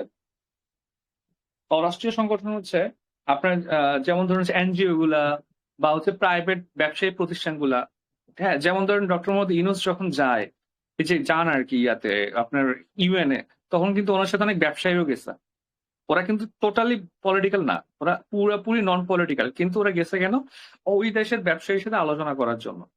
কেমন তাহলে? এটা হচ্ছে কি আপনার ওই ব্যবসা বাড়িতে হেল্প করে, সবকিছু নিয়ে। এছাড়া মানবিক ইস্যু নিয়ে কাজ করে, যেমন ফ্লোটিলা হচ্ছে মানবিক ইস্যু নিয়ে কাজ করতেছে, ঠিক আছে? কিন্তু আপনার আন্তর্জাতিক রাজনীতি শুধুমাত্র ক্ষমতার সাথে সম্পর্কিত বিষয় নিয়ে আলোচনা করে, ঠিক আছে? ক্ষমতার সাথে বিষয় নিয়ে আলোচনা করে, অনলি ক্ষমতা, রাজনৈতিক ইচ্ছায় তাই ক্ষমতা অর্জন। এখন আপনি বলতে পারেন যে ভাই এমন কি হয় যে আপনি মানে ডাবল স্ট্যান্ডার্ড মেনটেন করতেছে, যে ইতালি ওকে সাপোর্ট দিচ্ছে আবার ইসরায়েলকে অস্ত্র দিচ্ছে। এটা আন্তর্জাতিক সম্পর্কে খুবই কমন একটা ব্যাপার। যেমন বাংলাদেশও এই কাজটা করে। আপনারা কি জানেন বাংলাদেশ কার সাথে এই কাজটা করে? এনিওয়ান? ডিসকাস করতে হবে, ইন্টারন্যাশনাল কিন্তু মুখস্থ করে শেষ করতে পারবেন না। আলোচনা করবেন, কথা বলবেন, ঠিক আছে? তাহলে হচ্ছে আপনি ভালো করতে পারবেন। ভাই মিয়ানমারের রোহিঙ্গাদের সাথে না, মিয়ানমার রোহিঙ্গাদের সাথে আমরা এই টাইপের কাজ করি না তো। আমরা তো একদম কার সাথে? তাইওয়ান। তাইওয়ানের সাথে। ইয়েস, এটা কে বলছে ভাই? এই জন্য থ্যাঙ্কস। এখানে আসলে ওভাবে নাম দেখা যায় না। তাইওয়ানের সাথে, তামিম ভাই, তাইওয়ানের সাথে আমরা এই কাজটা করি। তাইওয়ান কিন্তু একটা রাষ্ট্র হিসেবে স্বীকৃতি চায়, স্বাধীন রাষ্ট্র হিসেবে ট্রিট চায়, কিন্তু আমরা ওকে স্বাধীন রাষ্ট্র হিসেবে কোনো ট্রিট করি না, আমরা ওর সার্বভৌমত্বকে স্বীকার করি না, কিন্তু আমি ওর সাথে ব্যবসা করি। ঠিক আছে? দেখেন, তাইওয়ানকে আমি অর্থনৈতিকভাবে স্বীকৃতি দিলেও রাজনৈতিকভাবে স্বীকৃতি দিচ্ছি না। তাইওয়ান থেকে আমি টাকা কামাইলেও বা আমি প্রোডাক্ট আনলেও তাইওয়ানকে আমি কি দিচ্ছি না, অ্যাকনোলেজ করতেছি না। তাহলে এটা হচ্ছে ওর সাথে আমি অর্থনৈতিক সম্পর্ক থাকলেও ওদের সাথে আমার রাজনৈতিক কোনো সম্পর্ক নাই। রাজনৈতিকভাবে আমি তাইওয়ানকে অস্বীকার করি, কিন্তু অর্থনৈতিকভাবে আমি তাইওয়ানকে বুকে টেনে নেই। ঠিক আছে? এইটা হচ্ছে এই ধরনের একটা সম্পর্ক। ঠিক আছে? আচ্ছা, দেখেন, পরিধি তো ভাই, সম্পর্কের পরিধি সবসময় বড় থাকবে, ঠিক না? রাজনীতি তো শুধু ছোট একটা টার্ম নিয়ে কাজ করে, আর সম্পর্ক সবকিছু নিয়ে কাজ করে। সামটাইমস রাজনীতি ও সম্পর্কের পার্টে চলে যায়, ঠিক না? উদ্দেশ্য হচ্ছে কি দেখেন, যে আন্তর্জাতিক সম্পর্কের উদ্দেশ্য কি হবে? আন্তর্জাতিক সম্পর্কের উদ্দেশ্য হবে হচ্ছে আপনার বিভিন্ন রাষ্ট্রের মধ্যে, প্রতিষ্ঠানের মধ্যে সম্প্রীতি এবং বন্ধুত্বপূর্ণ সম্পর্ক স্থাপন। সম্পর্ক স্থাপন করাই তো সম্পর্কের মেইন ইস্যু। তাই সম্পর্ক স্থাপন মানে কি? সন্ত্রাস সম্পর্ক তো স্থাপন করি না আমরা, না, বন্ধুত্বপূর্ণ সম্পর্ক স্থাপন করি। তাহলে আন্তর্জাতিক সম্পর্কের আছে মেইন গোলই হচ্ছে কি বলেন তো, যে সৌহার্দ্যপূর্ণ আপনার কি সম্পর্ক স্থাপন করা। আর আন্তর্জাতিক রাজনীতি উদ্দেশ্য হবে কি বলেন তো, যে আপনার মূলত দুইটা উদ্দেশ্য নিয়ে কাজ করে। একটা হচ্ছে জাতীয় লক্ষ্য অর্জন, এটা ওখানেও থাকে কিন্তু এখানে বেশি থাকে। জাতীয় ইচ্ছা থাকবে আপনার একটা। আরেকটা হচ্ছে আপনার আপনার রাজনৈতিক সম্পর্ক স্থাপন করে জাতীয় যে আপনার একটা ইচ্ছা বা আগ্রহ, সেটা হচ্ছে ফুলফিল করা, বা ক্ষমতা অর্জনও বলা যায়, ক্ষমতা অর্জন। ঠিক আছে? দৃষ্টিভঙ্গি দেখেন, আন্তর্জাতিক সম্পর্ক সর্বদা শান্তির কথা বিবেচনা করে। সম্পর্ক মানে শান্তি, সম্পর্কে ঝামেলা হয় না, ঠিক না? আর রাজনীতি হচ্ছে আপনার হচ্ছে সবসময় শান্তির কথা বিবেচনা করতে পারে না। এটা অনেক সময় হচ্ছে উদ্দেশ্য সাধনের জন্য ক্ষমতার লড়াইকে হাতিয়ার হিসেবে ব্যবহার করে, ঠিক না? যেমন হচ্ছে আপনার যুদ্ধ হচ্ছে, বিগ্রহ হচ্ছে, অস্ত্র, যেমন আপনার ইসরায়েলকে প্রোটেক্ট করতে হচ্ছে, ইরানে হামলা চালাইছে ইউএসএ। ঠিক আছে? এটা হচ্ছে লড়াইকে ওরা প্রয়োজন মতো যুদ্ধ করবে। তো ঠিক আছে, এরপর গঠন দেখেন, তাহলে পারবেন, একটু নিজে দেখে নেবেন। আন্তর্জাতিক সম্পর্ক হচ্ছে অর্থনীতি, আইন এবং যোগাযোগ ব্যবস্থার উপর ভিত্তি করে গড়ে ওঠে। আন্তর্জাতিক সম্পর্ক মানবাধিকার নীতি মেনে চলে। ঠিক আছে? আর আন্তর্জাতিক রাজনীতি সবসময় রাষ্ট্রের কল্যাণ নীতি মেনে চলে। শুধু যেমন ইসরায়েল যেটা করতেছে, এটা ওদের রাজনীতি, ওরা সবসময় ওদের কল্যাণ ভাবতেছে, সব মুসলিমকে মেরে ফেলতে যাচ্ছে। এবার আমাদের রাজনীতি হচ্ছে না, আমরা চাচ্ছি ইসরায়েলকে হচ্ছে বাস দিয়ে আমরা নিজেদের সার্ভাইভ করতে। ঠিক আছে? তাহলে এটা হচ্ছে আপনার কি দেখেন, এটা হচ্ছে আন্তর্জাতিক সম্পর্ক এবং রাজনীতির পার্থক্য। এই দুইটা এটা আপনি ভালো মতো বুঝলেই ফুল চ্যাপ্টারটা ইজি। এবার দেখেন, গণতান্ত্রিক শান্তি তত্ত্ব, এই চ্যাপ্টারটা পড়ায় ফেলি। গণতান্ত্রিক শান্তি তত্ত্ব হচ্ছে কি ভাই, যে এটা হচ্ছে পারপিচুয়াল পিস নামে 1795 সালে একটা বই লিখে, 1795 সালে পারপিচুয়াল পিস নামে একটা বই লিখে আর কি। এগুলো একটু মুখস্থ রাখতে হবে। দেখেন, আমরা ভাই ধরেন হুটহাট করে বলে দিচ্ছি সালগুলো, ডাটাগুলো, আপনার মনে হতে পারে যে মানে এটা ইজি, বাট এটা আসলে অনেক অনেক অনেক নির্ঘুম রাতের ফসল আর কি। কত রাত ঘুমাই নাই, তারপরে ধরেন হচ্ছে কতগুলো বই পড়া লাগছে। এরপরে ধরেন এই জায়গাতে আসছে, সাম ইয়ার্স লেটার আপনারা হয়তো এই জায়গাতে আসবেন, বাট আপনারা ট্রাই করেন হচ্ছে প্রচুর পড়তে, পড়া ছাড়া গতি নাই। ঠিক আছে? এখন আপনি এগুলো পারতেছেন না বা এগুলো ছাড়া পরীক্ষা দিয়ে যাচ্ছেন, আপনি স্বাভাবিকভাবে হচ্ছে 2-1 নাম্বার কম পাইতে পাইতে ছিটকায় যাবেন। পরিশ্রম করতে হবে। ঠিক আছে? পরিশ্রমের উপরে কিছু নাই ভাই। শান্তি তত্ত্বটা খুব ইজি। শান্তি তত্ত্বটা হচ্ছে আপনার গণতান্ত্রিক শান্তি তত্ত্ব। এই তত্ত্বগুলো একদম সহজ। গণতান্ত্রিক শান্তি তত্ত্বটাকে ব্যাখ্যা করেন, তাইলে এই টপিক শেষ। গণতান্ত্রিক শান্তি তত্ত্ব মানে হচ্ছে গণতন্ত্র থাকলে শান্তি থাকবে, এরকম একটা তত্ত্ব। গণতান্ত্রিক শান্তি তত্ত্ব মানে হচ্ছে গণতন্ত্র থাকলে শান্তি থাকবে, এরকম একটা তত্ত্ব। তত্ত্ব মানে থিওরি, থিওরি। তাহলে প্রতিটা থিওরি যদি আপনি পড়তে চান, থিওরি কে দিচ্ছে এটা একটু পড়বেন, কে দিচ্ছে থিওরি এটা। ঠিক আছে? কত সালে দিছে, কে দিছে। এখন দেখেন যে আপনাদের হচ্ছে এটা হচ্ছে এই যে কান্টকে তো পড়ে আসছেন না বদমাইশ, উনি অপশনে থাকলেই উত্তর। যেমন এইবার বললাম না আপনার এই পিলির লাস্ট 2টা ক্লাস যারা করছেন তারা মিনিমাম 5 থেকে 7 নাম্বার বেশি পাবেন, ঠিক না? অপশনে যদি একাধিক থাকে, অপশন যদি থাকে ক খ গ তিনটাই উত্তর, তাহলে অপশনে সবসময় এটাই উত্তর হবে। এবং হচ্ছে ইথিক্সে এরকম 2টা প্রশ্ন ছিল, 2টার উত্তরই ছিল সবগুলোই উত্তর। তারপর বলছিলাম কি ত্রিভুজের গুলোর মধ্যে সাধারণত যে অপশনে বেশি নাম্বার থাকে সেটাই উত্তর। এইবারও ত্রিভুজের 16টাই উত্তর। এই টাইপের অনেকগুলো চিট কোড দেখাইছিলাম না, প্রায় সবগুলো কাজে আসছে। এবং ওই আপনি 4-5 নাম্বারের অটো বেশি চলে আসছে। জাস্ট পড়ালেখা করার দরকার নেই, জাস্ট এই চিটিং গুলো শিখলে আপনি বিসিএস এ 5 নাম্বার এক্সট্রা। লাস্ট ক্লাসগুলোতে বলছিলাম আপনাদেরকে। যাই হোক দেখেন, তাহলে কি বলছি, গণতন্ত্র থাকলে শান্তি আসবে। তাহলে এই তথ্যটা হচ্ছে এটা যে গণতান্ত্রিক রাষ্ট্রগুলা যদি 2টা রাষ্ট্রই গণতান্ত্রিক হয় তাহলে তাদের মধ্যে যুদ্ধ হওয়ার আশঙ্কা কমে যায়, শান্তি বিরাজ করে। কারণ জনগণ শান্তি চায় এবং গণতান্ত্রিক রাষ্ট্রগুলোতে জনগণের নির্বাচিত প্রতিনিধি সবসময় জনগণ যেটা চায় সেটাই করে।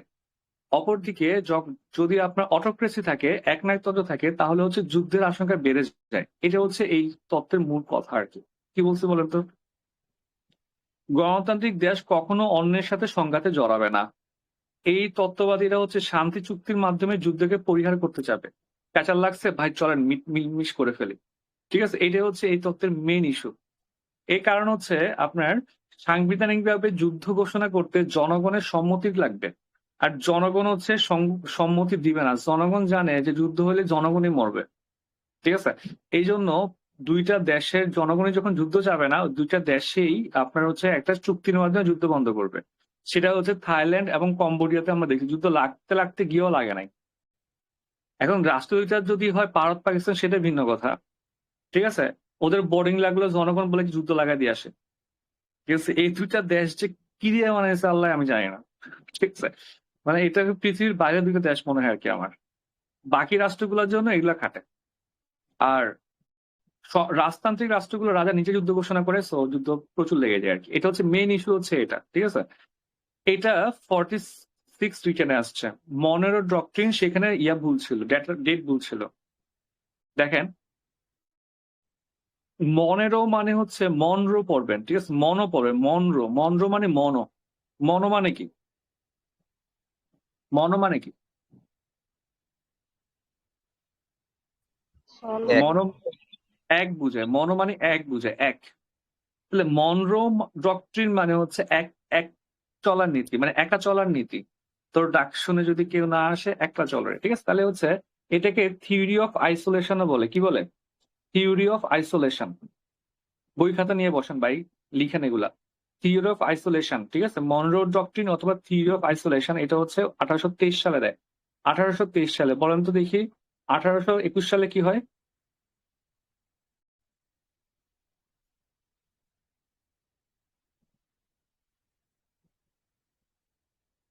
আপনার পিলি পরীক্ষা দেন, তারপরে ভুলে যান না পড়ালেখা। 1821 সালে মারা যায় আর কি, নেপোলিয়ন। যাই হোক দেখেন, 1823 সালে হচ্ছে, পড়াশোনা ভুলে গেলে তো হবে না। দেখেন 1823 সালে একটা মজার কাহিনী শেয়ার করি আর কি, অনেকক্ষণ ধরে পড়াচ্ছি। ওই আমি একটা ব্যস্ত করছিলাম বুঝছেন, জিকের 50 BCS এর, খুবই উত্তেজনা সহ ব্যস্ত থ্রো করে ফেলছিলাম। এখন দেখতেছি 47-এ হচ্ছে চান্স পেয়ে গেছি। আমারই পরীক্ষা দেওয়া লাগে, আমার প্ল্যান ছিল 47 দিব না, একেবারে সলো 50 জন্য করবো। এখন ভাবছি দিয়ে ফেলি পরীক্ষাটা। এখন ব্যাচটা থ্রো করতে যাচ্ছি না। এখন সমস্যাটা হয়ে গেছে, পোলাপান টাকা পাঠানো শুরু করে দিচ্ছে। আমি একজনকে বললাম হচ্ছে যে আমি ব্যাচটা মানে শুরু করবো না, আপনার টাকাটা ব্যাক করে দিচ্ছি। তো উনি বলতেছে ভাই টাকা রাখেন, ব্যাক করা লাগবে না, যখন ব্যস্ত করবো তখন করবো। এখন আজকে দেখি আরো একজন টাকা পাঠানো শুরু করে দিচ্ছে। এখন এমন অবস্থা হয়েছে যে ওদের চাপে হচ্ছে ব্যস্ত করতে হচ্ছে। কি একটা অবস্থা! আপনার রিটেন ব্যাচে সেম অবস্থা হয়ে গেছে।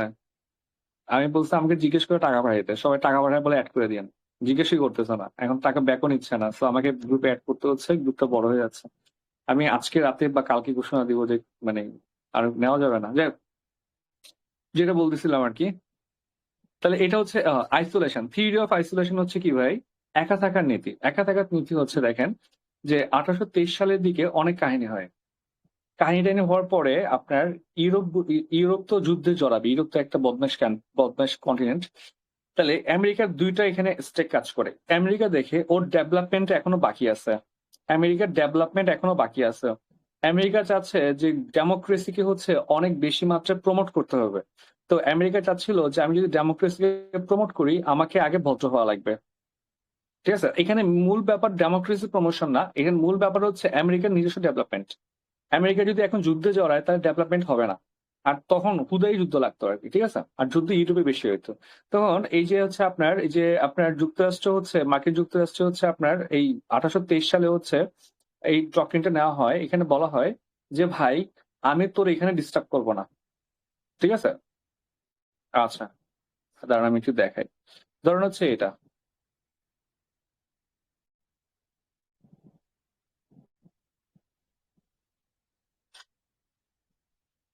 এটা তো আমার আমেরিকা, ঠিক না? এটা উত্তর, এটা দক্ষিণ আমেরিকা আর কি, ঠিক আছে। তারপর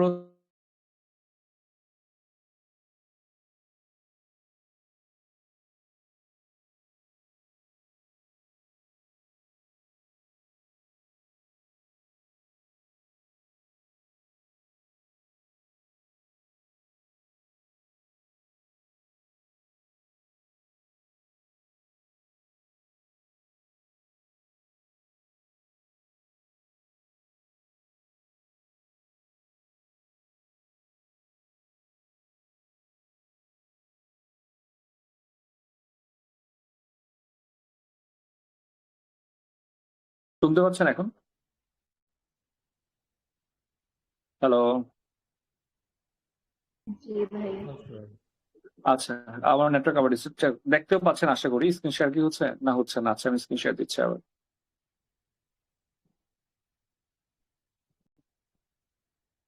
ওকে, দেখেন এটা হচ্ছে আমার একটা ছোটখাটো ম্যাপ আর কি। ধরেন তাহলে এটা হচ্ছে আমার উত্তর আমেরিকা, নর্থ। এটা হচ্ছে আমার হচ্ছে দক্ষিণ আমেরিকা এটা। আর এটা হচ্ছে ধরেন হচ্ছে আমার ইউরোপ। এটা হচ্ছে ইউরোপ এবং এশিয়া। এটা হচ্ছে এশিয়া। এটা হচ্ছে দক্ষিণ আফ্রিকা বলেন আর কি। আর এটা হচ্ছে অস্ট্রেলিয়া।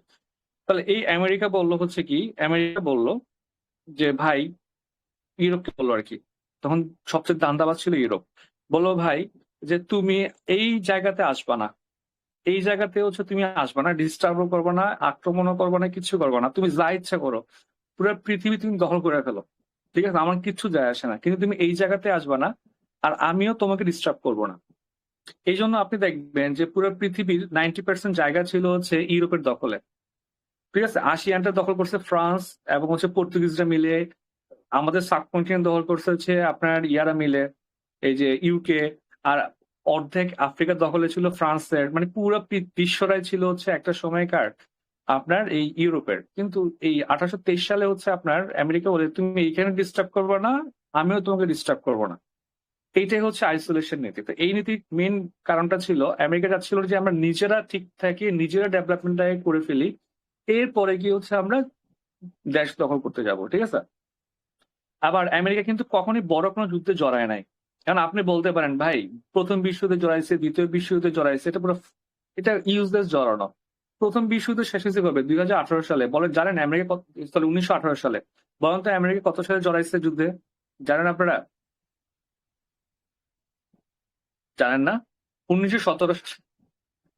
যুদ্ধ শেষ হওয়ার 8 থেকে 9 মাস আগে আমেরিকা যুদ্ধে জড়াইছে। 8-9 মাসে কি হয়েছে, যে কি হবে, তার কি ক্ষতি হবে, সে কত ইনভেস্ট করবে? আর ওরা 4 বছর যুদ্ধ করতেছে। সেম টু সেম দেখেন না, দ্বিতীয় বিশ্বযুদ্ধ শুরু হয় কবে? 39-এ, ঠিক আছে। 39-এ শুরু হয়। আমেরিকা জড়ায় কবে? অনেক পরে জড়ায় আমেরিকা, শেষ হওয়ার আগে জড়ায়। এবং মজার ব্যাপার কি জানেন, 1917 সালে যুদ্ধে জড়ায়, 18 সালে হচ্ছে যুদ্ধ শেষ হয়ে যায়। এবং ওইখানে যে ট্রায়াল গুলো হয় সে ট্রায়ালে আমেরিকা ছিল না, আমেরিকা প্রত্যাহার করে নিচ্ছে। এবং আমেরিকা কোনো ধরনের ফাইন্যান্স, ঠিক আছে। আমেরিকা হচ্ছে যুদ্ধ থেকে সবসময় অ্যাভয়েড করে গেছে, সবসময় যুদ্ধকে অ্যাভয়েড করছে। ওরা কখনো ইনল্যান্ডে যুদ্ধ করে নাই। ইংল্যান্ডে যুদ্ধ করছে হচ্ছে গর্দ অফ ফ্রান্স করছে, তারপর ইউকে করছে। ইউকে ফ্রান্সও যুদ্ধ করতে বেলজিয়ামে। ভাই দেখেন তো, যুদ্ধ করতেছে ইউকে ফ্রান্স, কোথায় করতেছে? বেলজিয়ামে। মারা খাচ্ছে বেলজিয়াম, ধ্বংস হচ্ছে বেলজিয়াম। যুদ্ধ করতেছে দুইজনে, ওদের দেশের মধ্যে কোনো একটা বোমা ফুটতেছে না। ওরা হচ্ছে এই টাইপের কান্ট্রি আর কি, ঠিক আছে। তো এই আইসোলেশনের মাধ্যমে হচ্ছে দুইটা মেসেজ দিছে, সেলফ ডেভেলপমেন্ট, আর একটা হচ্ছে কি ভাই, ডেমোক্রেসি যুদ্ধ সমর্থন করে না, ডেমোক্রেসি যুদ্ধ সমর্থন করে না, এটাই। ঠিক আছে। আচ্ছা, এরপরে দেখেন ক্রীড়াতত্ত্ব। ক্রীড়াতত্ত্ব হচ্ছে গেম থিওরি, সবাই পড়ে আসছেন আশা করি, এটা অনার্সে পড়ানোর কথা। গেম থিওরি, তো দেখেন game theory is a special kind of analysis of bargaining and conflict of international politics. তাহলে গেম থিওরি হচ্ছে একটা special kind of analysis of bargaining, মানে বার্গেন করা। ঠিক আছে, বার্গেনিং অ্যান্ড কনফ্লিক্ট মানে হচ্ছে দর কষাকষি এবং সংকট, এই দুইটার একটা আলাদা স্পেশাল অ্যানালাইসিস করে হচ্ছে গেম থিওরি। ঠিক আছে, এখানে খুব মজার, আপনারা বাংলাটা পড়তে পারেন যে লিবার বলে, রবার্ট জে লিবিয়ার, উনি বলেন হচ্ছে আন্তর্জাতিক রাজনীতি দর কষাকষি এবং দ্বন্দ্বের বিশেষ বিশ্লেষণী ক্রীড়াতত্ত্ব। আন্তর্জাতিক রাজনীতি দর কষাকষি এবং দ্বন্দ্বের বিশেষ বিশ্লেষণী ক্রীড়াতত্ত্ব। এখানে সবচেয়ে মজা লাগে আমার দুইটা, এখানে অনেকেই পারে না। ঠিক আছে, এটা বুঝে নেন। ঠিক আছে, এটা নিয়ে আমি প্রচুর স্টাডি করছিলাম। এইগুলো নিয়ে কিন্তু আমার ইন্টারন্যাশনাল চ্যানেলে অনেক ভিডিও আছে, আপনাদের লিঙ্ক দিব, সবাই ভিডিও দেখে ফেলবেন। ঠিক আছে, আপনাদের অর্ধেক করা হয়ে যাবে। দেখেন যে আপনার ক্রীড়াতত্ত্ব, দেখেন যে ক্রীড়াতত্ত্বে চিকেন মডেল, এটা পরীক্ষা আসে। ঠিক আছে, এখন দেখেন ধরেন সিম্পলি মনোযোগ দেন, ধরেন এটা একটা আপনার রোড আর কি, এখানে দুইটা গাড়ি যাচ্ছে। ঠিক আছে, এটা হচ্ছে ওয়ান ওয়ে রোড এবং হচ্ছে একটা লেন, এখানে অন্য কোনো যাওয়ার সুযোগ নেই আর কি। সো এই যে এই একটা গাড়ি এখান দিয়ে যাচ্ছে, ওকে, তারপরে হচ্ছে ধরেন, আচ্ছা এই একটা গাড়ি এইখানে যাচ্ছে, ওকে। সো এখন মেন ইস্যুটা একটু বোঝার ট্রাই করেন, মজার। যেহেতু গাড়ি দুইটা হচ্ছে আপনার মুখোমুখি যাচ্ছে, স্পিড নিয়ে আসতেছে এবং হচ্ছে আপনার এখানে পাশে হচ্ছে কোনো রাস্তা নাই। হ্যাঁ, যেটা আপনাকে করতে হবে সেটা হচ্ছে যে ওই আস্তে করে ওই মাটিতে সাইড করে রাখা লাগবে গাড়িটা, কিন্তু আপনি চালানো নিতে পারবেন না, মানে একজন যেতে পারবে, পাস করতে পারবে, আরেকজন যদি পাস করতে না চান আপনাকে গাড়িটা সাইড করে থামায় রাখতে হবে। এখন ধরেন হচ্ছে গাড়িটা চলতেছে, এখন যখন মুখোমুখি চলে আসছে, এখন ধরেন লাল গাড়িটা হচ্ছে আপনার থামাবে না, সে যাবেই, এবং এই লাইট ব্লু কালারটা সে কি করলো বলেন তো, সে হচ্ছে সাইড করে রাখলো পিছনে।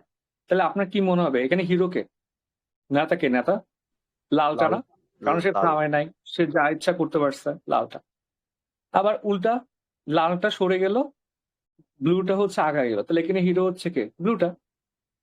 আবার দুইটাই ঘাটতেরা, দুইটাই হচ্ছে মুখোমুখি সংঘর্ষ করে ফেললো, তখন দুইজনে হলো কি ভাই, দুইজনে হচ্ছে মরে গেল। ঠিক আছে, অথবা দেখেন দুইজনই থেমে যেতে পারে। তাহলে অপশন কি কি বলেন তো? প্রতিজনের আপনার কি তিনটা অপশন, একটা হচ্ছে আমি সামনে আগায় যাব, একটা হচ্ছে আমি আগাবো না, আর একটা হচ্ছে কি আমি সাইড করে রাখবো। তিনটা অপশন আছে। আপনি যদি সামনে আগায় যান, আপনার দুইটা পরিণতি আছে, হয় আপনি হিরো হবেন অথবা আপনি মারা যাবেন। ঠিক আছে, আপনি যদি সাইডে যান তখন আপনার একটাই অপশন, সেটা হচ্ছে কি আপনি বেঁচে যাবেন কিন্তু আপনি চিকেন হয়ে যাবেন। চিকেন মানে কি? মুরগি, মুরগি বলেন আমরা, মোরগ বানায় দিচ্ছে, মানে বোকা বানায় ফেলছে আর কি। আপনি চিকেন হয়ে যাবেন, ও হিরো হয়ে যাবে। ঠিক আছে, আর আরেকটা অপশন হচ্ছে কি দুজনেই থেমে যাবেন, তখন কারোই লস হচ্ছে না।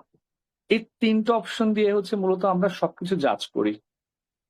ঠিক আছে, এখন দেখেন এটা এটাই তো বুঝছেন, এটাই হচ্ছে চিকেন মডেল। এখন আপনি এইটার উপর বেস করে হচ্ছে সিদ্ধান্ত নেবেন। যেমন একটা বাস্তব প্রয়োগ দেখেন, আপনারা 1962 সালে কিউবা সংকট পড়ে আসছেন না পিলিতে? ঠিক আছে, 1962 সালে হচ্ছে কিউবা সংকট যখন পড়ে আসছেন, তখন যেটা হয়েছে, কিউবাতে হচ্ছে আপনার মিসাইল রাখছে হচ্ছে কে? রাশিয়া। ঠিক আছে,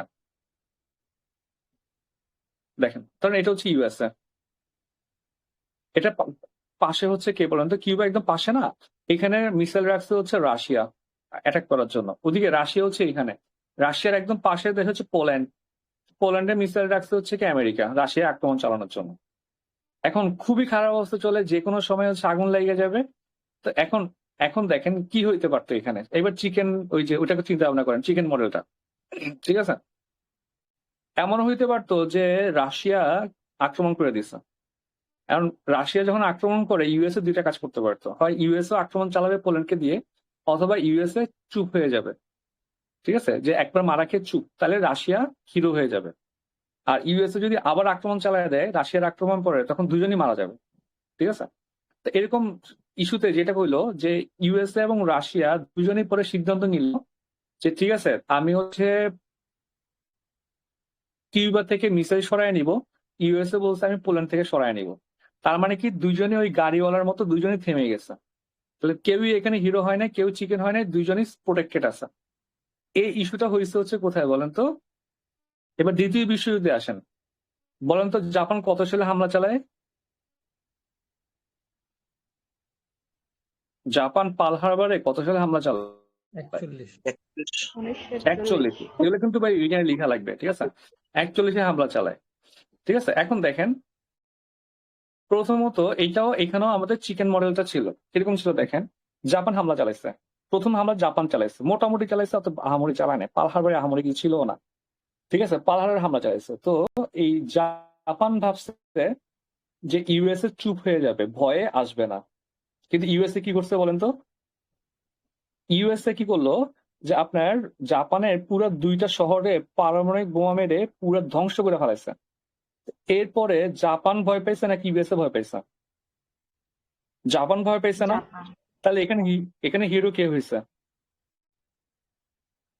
USA। ইউএসএ হিরো হয়েছে না? এবং চিকেন হয়েছে কে? জাপান, ঠিক আছে? তো আপনারা যখন আন্তর্জাতিক সম্পর্ক দেখবেন, আপনার এই গেম থিওরিটা সবখানে ইউজ করে, ঠিক আছে? তো একটু পড়বেন, এটা সমস্যা জানাবে। এবার হচ্ছে প্রিজনার্স ডিলেমা। প্রিজনার্স ডিলেমাটা একটা মজা, এটা পরীক্ষা আসবে না, কিন্তু আমার মজা লাগে তো আমি জন্য পড়াই। আচ্ছা, আপনাদেরকে পড়াই, রেকর্ড হচ্ছে তাহলে ভালো হবে, রেকর্ড হচ্ছে আপনাদেরকে আপ করে দিই। আচ্ছা, তাহলে দেখেন যে আপনার এই যে আপনার প্রিজনার্স ডিলেমাটা হচ্ছে সেম চিকেন নেকের মতো। যেমন ধরেন হচ্ছে একজন প্রিজনার, একজন অপরাধীকে হচ্ছে জেলার আপনার এই ঘটের মধ্যে রাখছে, ঠিক আছে? এ আর একজন আপনার প্রিজনার অপরাধীকে হচ্ছে জেলার হচ্ছে এই বি ঘরে রাখছে। এখানে হচ্ছে অপরাধীর নাম হচ্ছে বি, এখানে অপরাধীর নাম হচ্ছে এ। তাহলে রেড অ্যান্ড ব্লু ওদেরকে শর্ত দিছে এবার, ঠিক আছে? ওদেরকে শর্ত দেওয়া হয়েছে যে তোমরা অপরাধ স্বীকার করো। কি বলছে? তোমরা অপরাধ স্বীকার করো। শর্তটা হচ্ছে এরকম যে দুইজনে তো অপরাধ করছে, একসাথে করছে, এখন যুগ্মভাবে অপরাধ করছে। কেমন? এখন যদি শর্তটা হচ্ছে এরকম, যদি এ স্বীকার করে, যদি স্বীকার করে, এ স্বীকার করছে, বি স্বীকার করা নাই, ঠিক আছে? তাহলে হচ্ছে যে স্বীকার করবে সে ছাড়া পাবে, সে মুক্তি পাবে, ঠিক আছে? সে হচ্ছে মুক্তি পাবে এবং আরেকজনের জেল হয়ে যাবে, ঠিক আছে? 5 বছর। কত বছর? 5 বছর জেল হবে। আরেকটা অপশন হচ্ছে যদি দুইজনেই স্বীকার করে, তাহলে দুইজনেরই 1 বছর, দুইজনে অস্বীকার করে, কি করে? অস্বীকার করে, তাহলে হচ্ছে 1 বছর করে দুইজনের জেল হবে, 1 বছর করে, ঠিক আছে? আর দুইজনে যদি স্বীকার করে তাহলে হচ্ছে ওদের জেল হবে 3 বছরের। ধরেন আপনার এও স্বীকার করে না, এটা ক্রস হবে, একটু দাঁড়ান। এও স্বীকার করে নাই, বিও স্বীকার করে নাই, তখন 1 বছরের করে জেল হবে। আর এও স্বীকার করছে, বিও স্বীকার করছে, দুইজনে স্বীকার করে ফেললে তাদের 3 বছর করে জেল হবে। আবার দেখেন, পয়েন্টটা খুব মজার। এটা যদি এ স্বীকার করে, বি স্বীকার করে না, মানে যদি একজন স্বীকার করে তাহলে হচ্ছে যে স্বীকার করবে সে হচ্ছে ফ্রি। এখন যদি এ স্বীকার করে, বি স্বীকার না করে, তাহলে এ ফ্রি হবে। যদি বি স্বীকার করে, এ স্বীকার না করে, তাহলে হচ্ছে বি ফ্রি হবে, কিন্তু অপরজনের 5 বছর জেল, 5 বছর। দুইজনে যদি অস্বীকার করে যে ভাই না আমরা কেউই কাজটা করে নেই, তাহলে দুইজনের 1 বছর করে জেল হবে, ঠিক আছে? আর যদি দুইজনে স্বীকার করে ফেলে তখন দুইজনের 3 বছর করে জেল হবে। একটু বুঝছেন নাকি বলেন? নয়তো খাতায় লিখেন। একটু বুঝছেন নাকি বলেন? এটা না বুঝলে হবে না, লজিকটা বুঝতে হবে। বুঝছেন না? রিপিট করবো আমি। ভাই আর একবার রিপিট করলে ভালো হইবো। আচ্ছা আচ্ছা, একটু লিখেন, ঠিক আছে? একটু লিখেন, ঠিক আছে? তাহলে আপনার ইজি হবে। প্রথম কন্ডিশন 1, প্রথম কন্ডিশনে কি বলছে যে দুইজন যদি অস্বীকার করে, মানে ক্রস বলে, তাহলে হচ্ছে 1 ইয়ার জেল, 1 বছরের জেল, ঠিক আছে? দুইজনে যদি অস্বীকার করে তো দুইজনের 3 বছরের জেল, 3 বছর। আর যদি একজন স্বীকার করে, একজন ওকে, অন্যজন নো, ঠিক আছে? তাহলে হচ্ছে যে স্বীকার করবে, ঠিক আছে, ওকে যে বলবে সে হচ্ছে ফ্রি, আর যে স্বীকার করবে না তার হচ্ছে 5 বছরের জেল। ঠিক আছে, তাহলে দুইজনে যদি অস্বীকার করে যে আমি কেউই চুরি করি না, ভাই আমরা দুইজনেই চুরি করি না, চুরি করছে তারা, আসলে চুরি করছে কিন্তু তারা অস্বীকার করবে, পুলিশের কাছে কোনো প্রমাণ নাই, পুলিশ কি করবে, দুইজনে বলবে ভাই আমরা চুরি করি নাই, তাহলে দুইজনের 1 বছর করে জেল হবে। আর দুইজনে যদি বলে ভাই আমরা চুরি করছি, তাহলে 3 বছরের জেল হবে।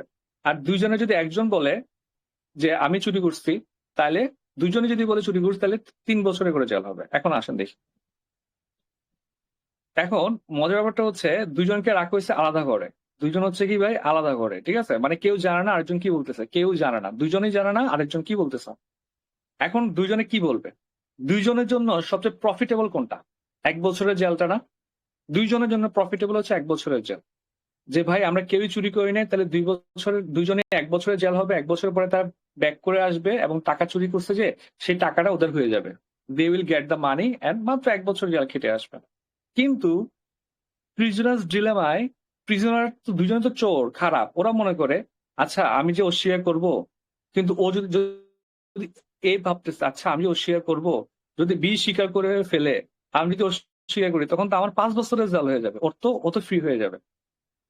সেম ভাবে বিও হবে, আচ্ছা আমি যদি অস্বীকার করি আর যদি এ স্বীকার করে, তাহলে তো এ ফ্রি হয়ে যাবে, আমার 5 বছরের জেল হয়ে যাবে, আর আমি 5 বছর জেলে থাকবো, কি করবে আরাম করে, কালকে বের হয়ে যাবে। কেউ কাকে ট্রাস্ট করতে পারে না, যদিও দুইজনে কমিটমেন্ট করে যে ধরা পড়লে স্বীকার করবো, কিন্তু ওই কন্ডিশনের জন্য ওরা কি করে, দুইজনে স্বীকার করে ফেলে। কারণ দুইজন স্বীকার করার জন্য কি হয়, 3 বছরের জেল হয় এবং টাকাটা ফেরত দেওয়া লাগে। ঠিক আছে, এইবার বুঝছেন নাকি বলেন? সুন্দর করে বোঝা গেছে এবার। ব্যাপারটা মজার না? মানে এই চোর এমন একটা অবস্থা যে ওরা চুরি করে, ঠিক আছে একসাথে, কিন্তু বিশ্বাস করে না, এবং বিশ্বাস না করার জন্য ওদের অপরাধের জন্য শাস্তি বেশি পায় এবং টাকাটাও ব্যাক করা লাগে। এটা হচ্ছে আপনার প্রিজনার্স ডিলেমা। এটা ভাই বিশ্বাস করবেন বেশিরভাগ মানুষই বোঝে না, এগুলো বেসিক কনসেপ্ট ক্লিয়ার থাকা লাগবে। এবং আপনি যদি এই কনসেপ্ট গুলো ক্লিয়ার থাকেন, আপনি তখন হচ্ছে রিটেনে খুব ভালো করে অন্য, এটা সরাসরি পরীক্ষা আসবে না, কিন্তু অন্য এটা কোনো তুমি টপিকে রিলেট করতে পারবেন। এই হ্যাঁ তথ্যটা বলেন। ভাই কি পারপাসে, মানে কি পারপাসে আসছে বা কি পারপাসে এর ইয়ে কি ভাই? প্রিজনার্স ডিলেমা হচ্ছে, এটা হচ্ছে আপনার আপনার দেখা যায় হচ্ছে ইন্টারন্যাশনাল রিলেশনে বা ইন্টারন্যাশনাল পলিটিক্সে মূলত বেশি খাটে। সবাই তো কিছু চুরিচামারি করে, কান্ট্রি হিসেবে চুরিচামারি করে, মিথ্যা কথা বলে। যেমন ধরুন হচ্ছে বাংলাদেশ, বাংলাদেশ হচ্ছে আপনার ইউএস এর সাথে হাতে হাত রাখে।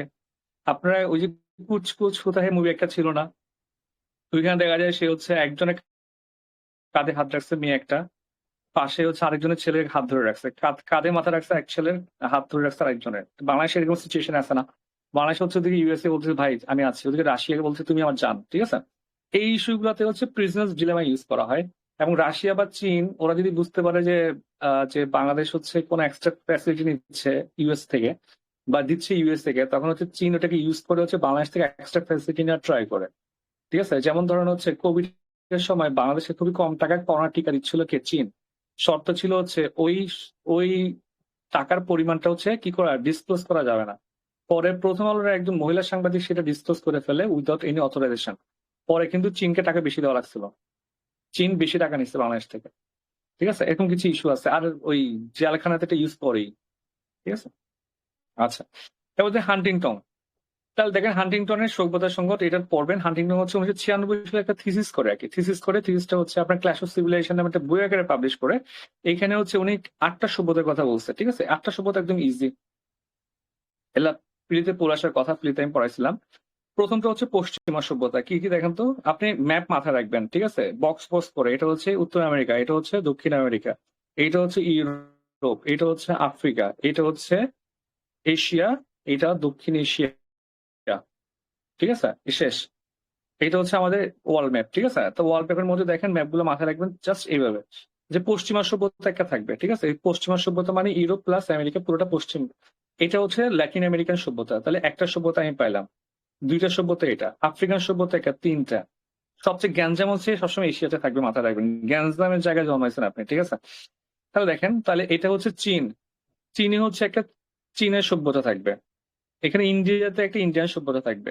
বাংলাদেশ আর মধ্যপ্রাচ্য মিলে থাকবে একটা কি ইসলামিক সভ্যতা, তাহলে হচ্ছে চীনের তো তিন চার, এটা ইন্ডিয়া ধরেন 5, 6 হচ্ছে কি আমাদের ওই ইয়া সভ্যতা, আপনার মুসলিম সভ্যতা, ঠিক আছে। সাথে হচ্ছে স্লাভিক অর্থোডক্স, আর জাপানি একটা সভ্যতা হচ্ছে 8 নম্বর সভ্যতা। শেষ। এখন দেখেন কি কি সভ্যতা। তাহলে দেখেন ওয়েস্টার্ন সভ্যতা, পশ্চিমা সভ্যতা, কনফুসিয়াস মানে চীনের সভ্যতা, ঠিক আছে। ইসলামিক সভ্যতা মানে বাংলাদেশ এবং হচ্ছে মিডল ইস্ট, হিন্দু সভ্যতা মানে ইন্ডিয়ান সভ্যতা, ঠিক আছে।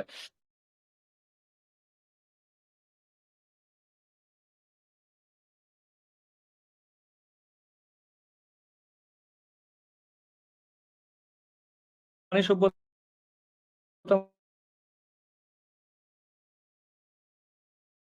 মানে জাপানের সভ্যতা, স্লাভিক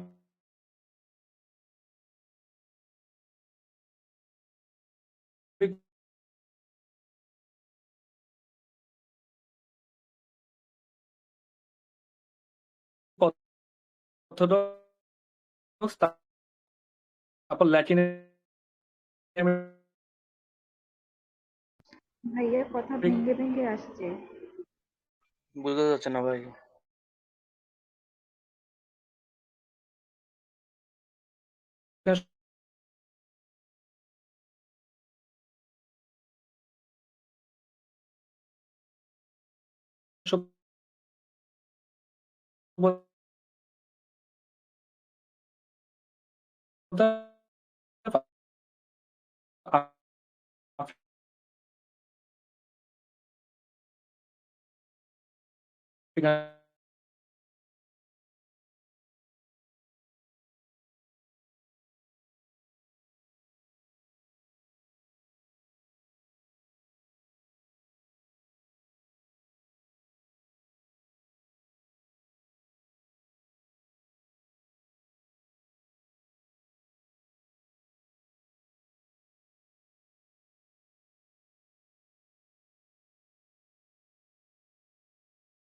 এখন শুনতে পাচ্ছেন?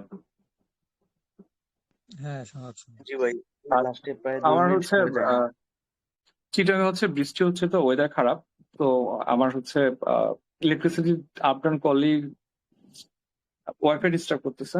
আচ্ছা, মোবাইল ডেটা আছে, বাট রবিও খারাপ হয়ে যাচ্ছে, বদমাইশ। তাহলে দেখেন, তাই আপনি দেখেন পশ্চিমা সভ্যতা বিশাল বড় সভ্যতা, এরপর দেখেন এশিয়াতে কি কি গ্যাঞ্জাম। এই চীনে একটা সভ্যতা আছে ভাই, ওদিকে ভাই হচ্ছে স্ক্রিন শেয়ার হয়নি। আচ্ছা, এই স্ক্রিন শেয়ার হচ্ছে না, এগুলো দেখে একটি হচ্ছে বয়স চলে যাচ্ছে। দেখেন চীনে একটা সভ্যতা আছে, যেহেতু চীন হচ্ছে অনেক পুরাতন, এটা সবচেয়ে পুরাতন সভ্যতার মধ্যে পড়ে। তা দেখেন এই চীনে একটা সভ্যতা, এই চীনের পাশে হচ্ছে ভারত না ভাই, বর্ডার শেয়ার করে, সে ভারতে একটা সভ্যতা। ওদিকে আপনার পাকিস্তান হচ্ছে একটা ইসলামিক কান্ট্রি, সেটা একটা সভ্যতা, এবং বাংলাদেশ একটা সভ্যতা। ওদিকে চীনের পাশে জাপান, সেইখানেও একটা সভ্যতা, ঠিক আছে। তার মানে দেখেন যে আপনার এই এই ছোট্ট একটা জায়গার মধ্যে কতগুলো সভ্যতা একসাথে প্যাঁচ খেয়ে গেছে।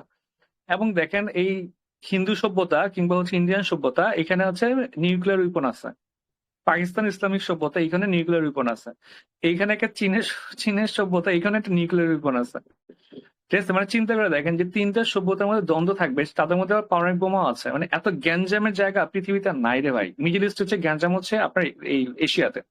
এগুলো রিটেনে আমরা প্রচুর আলোচনা করবো। যাই হোক, তাহলে এগুলো একটু মাথায় রাখবেন। এর পাশাপাশি হচ্ছে আপনার সংখ্যাটা এগুলো একটু পড়বেন, এখানে দেখার মতো কিছু নাই।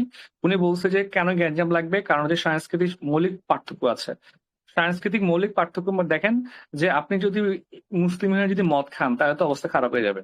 ওদিকে আপনি আমেরিকাতে গেলে মদ খাচ্ছেন ইজিলি, ঠিক আছে।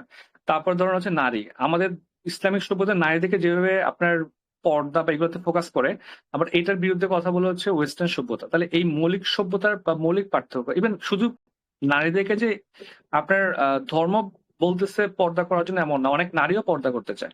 যেটা যে ঝামেলাটা হয়ে হচ্ছে আপনার ফ্রান্সে হচ্ছে আপনার কিছু নারী পর্দা করতে চায়, কিন্তু ফ্রান্সে ঘোষণা করছে যে আপনার বোরকা পরা যাবে না। তাহলে এটাতে হচ্ছে ওই নারীরা হচ্ছে কি হতাশ হয়ে গেছে। তাহলে যে সাংস্কৃতিক মৌলিক পার্থক্য, এটাতে গ্যাঞ্জাম বাড়ায়। তারপর সাংস্কৃতিক পার্থক্য সহজে পরিবর্তন হবে না রে ভাই, ঠিক না। সাংস্কৃতিক পার্থক্য সহজে পরিবর্তন করা যায় না, সভ্যতার পার্থক্য পরিবর্তন করা যায়।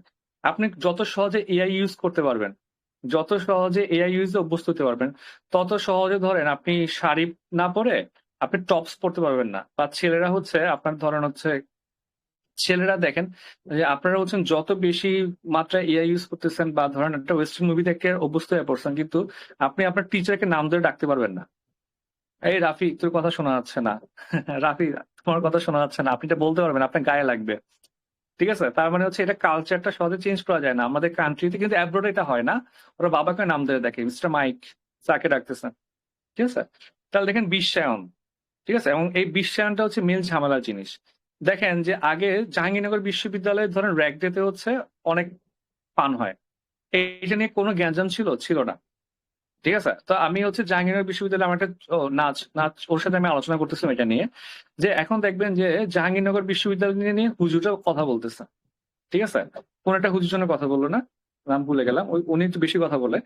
কিংবা ধরেন মানুষ জেনারেল মাস পাবলিক হচ্ছে অনেক কথা বলতেছে কেন?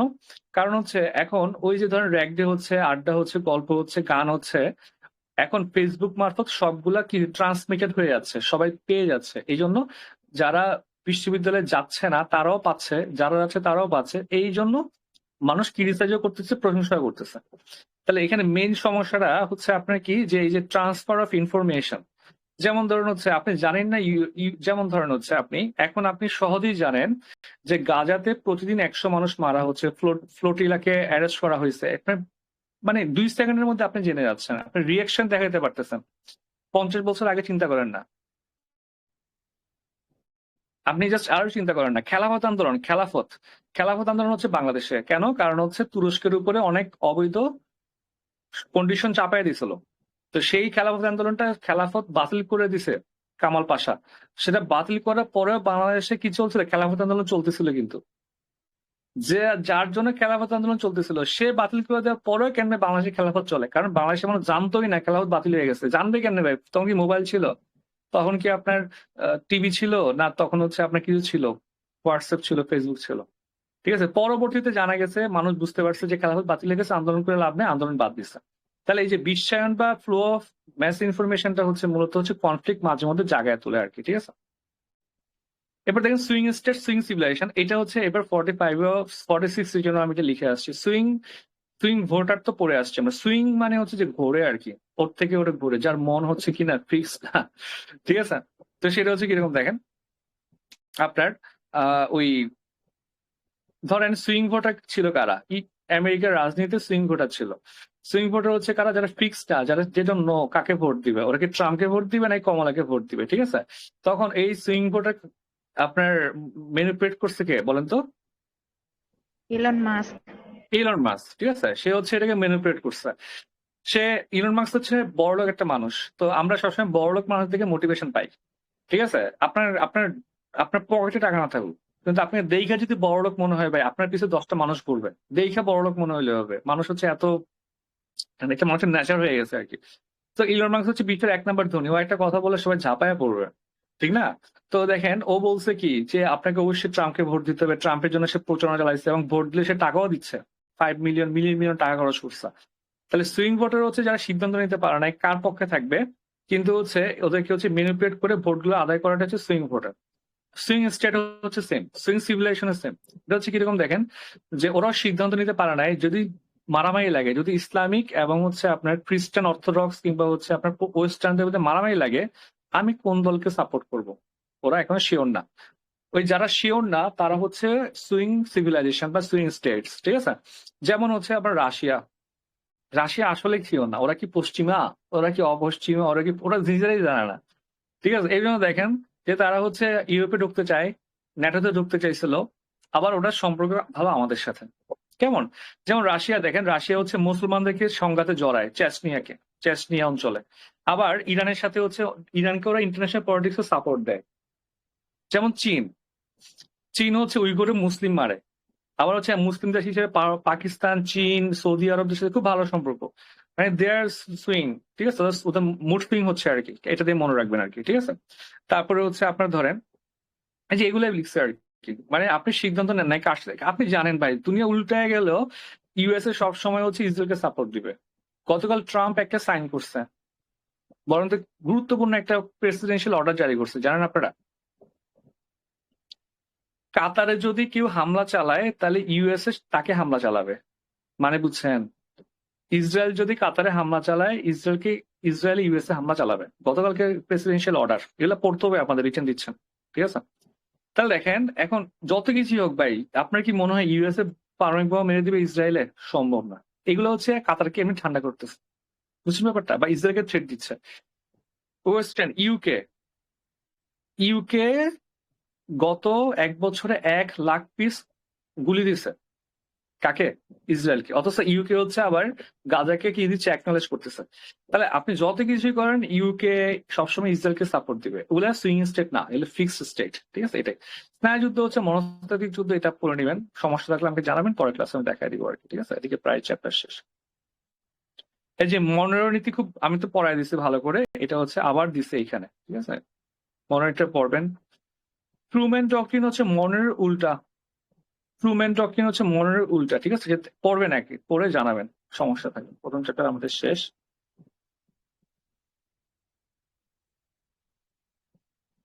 আচ্ছা, প্রথম চ্যাপ্টারে কি আছে দেখি। প্রথম চ্যাপ্টারে তেমন কিছু নাই, এটা তৃতীয় চ্যাপ্টার থেকে কভার হয়ে যায়। প্রথম চ্যাপ্টার হচ্ছে সংজ্ঞাগুলো ভালো করে পড়তে হবে, আন্তর্জাতিক সম্পর্কে গুরুত্বগুলো পড়বেন। আন্তর্জাতিক সম্পর্ক কেন গুরুত্বপূর্ণ ভাই? কারণ হচ্ছে জাতীয় স্বার্থ অর্জন করবেন, আপনার টাকা লাগবে, আপনার ব্যবসা করা লাগবে, আমরা এক্সপোর্ট বাড়াইতে হবে, সম্পর্ক বাড়াবেন।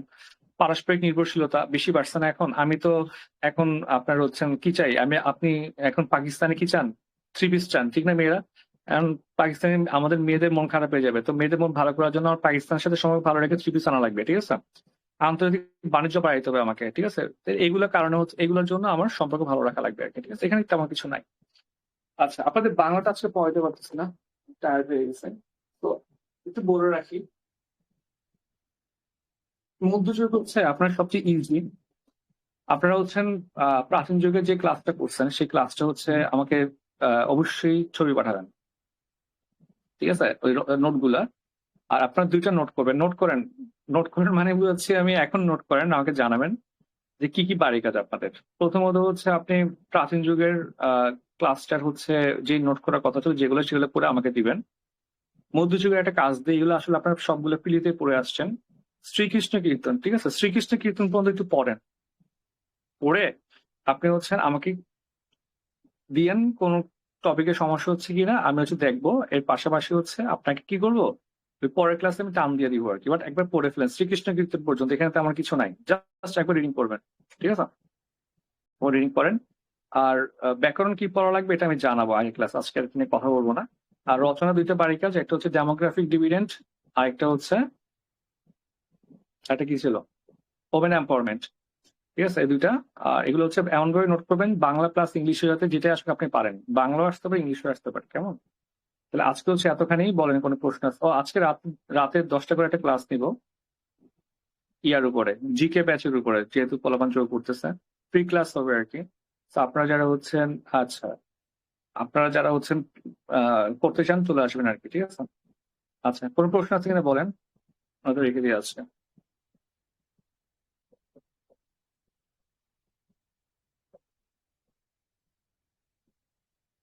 আচ্ছা, কোনো প্রশ্ন নাই, তাহলে থ্যাংক ইউ সবাইকে, ভালো থাকবেন সবাই, টাটা।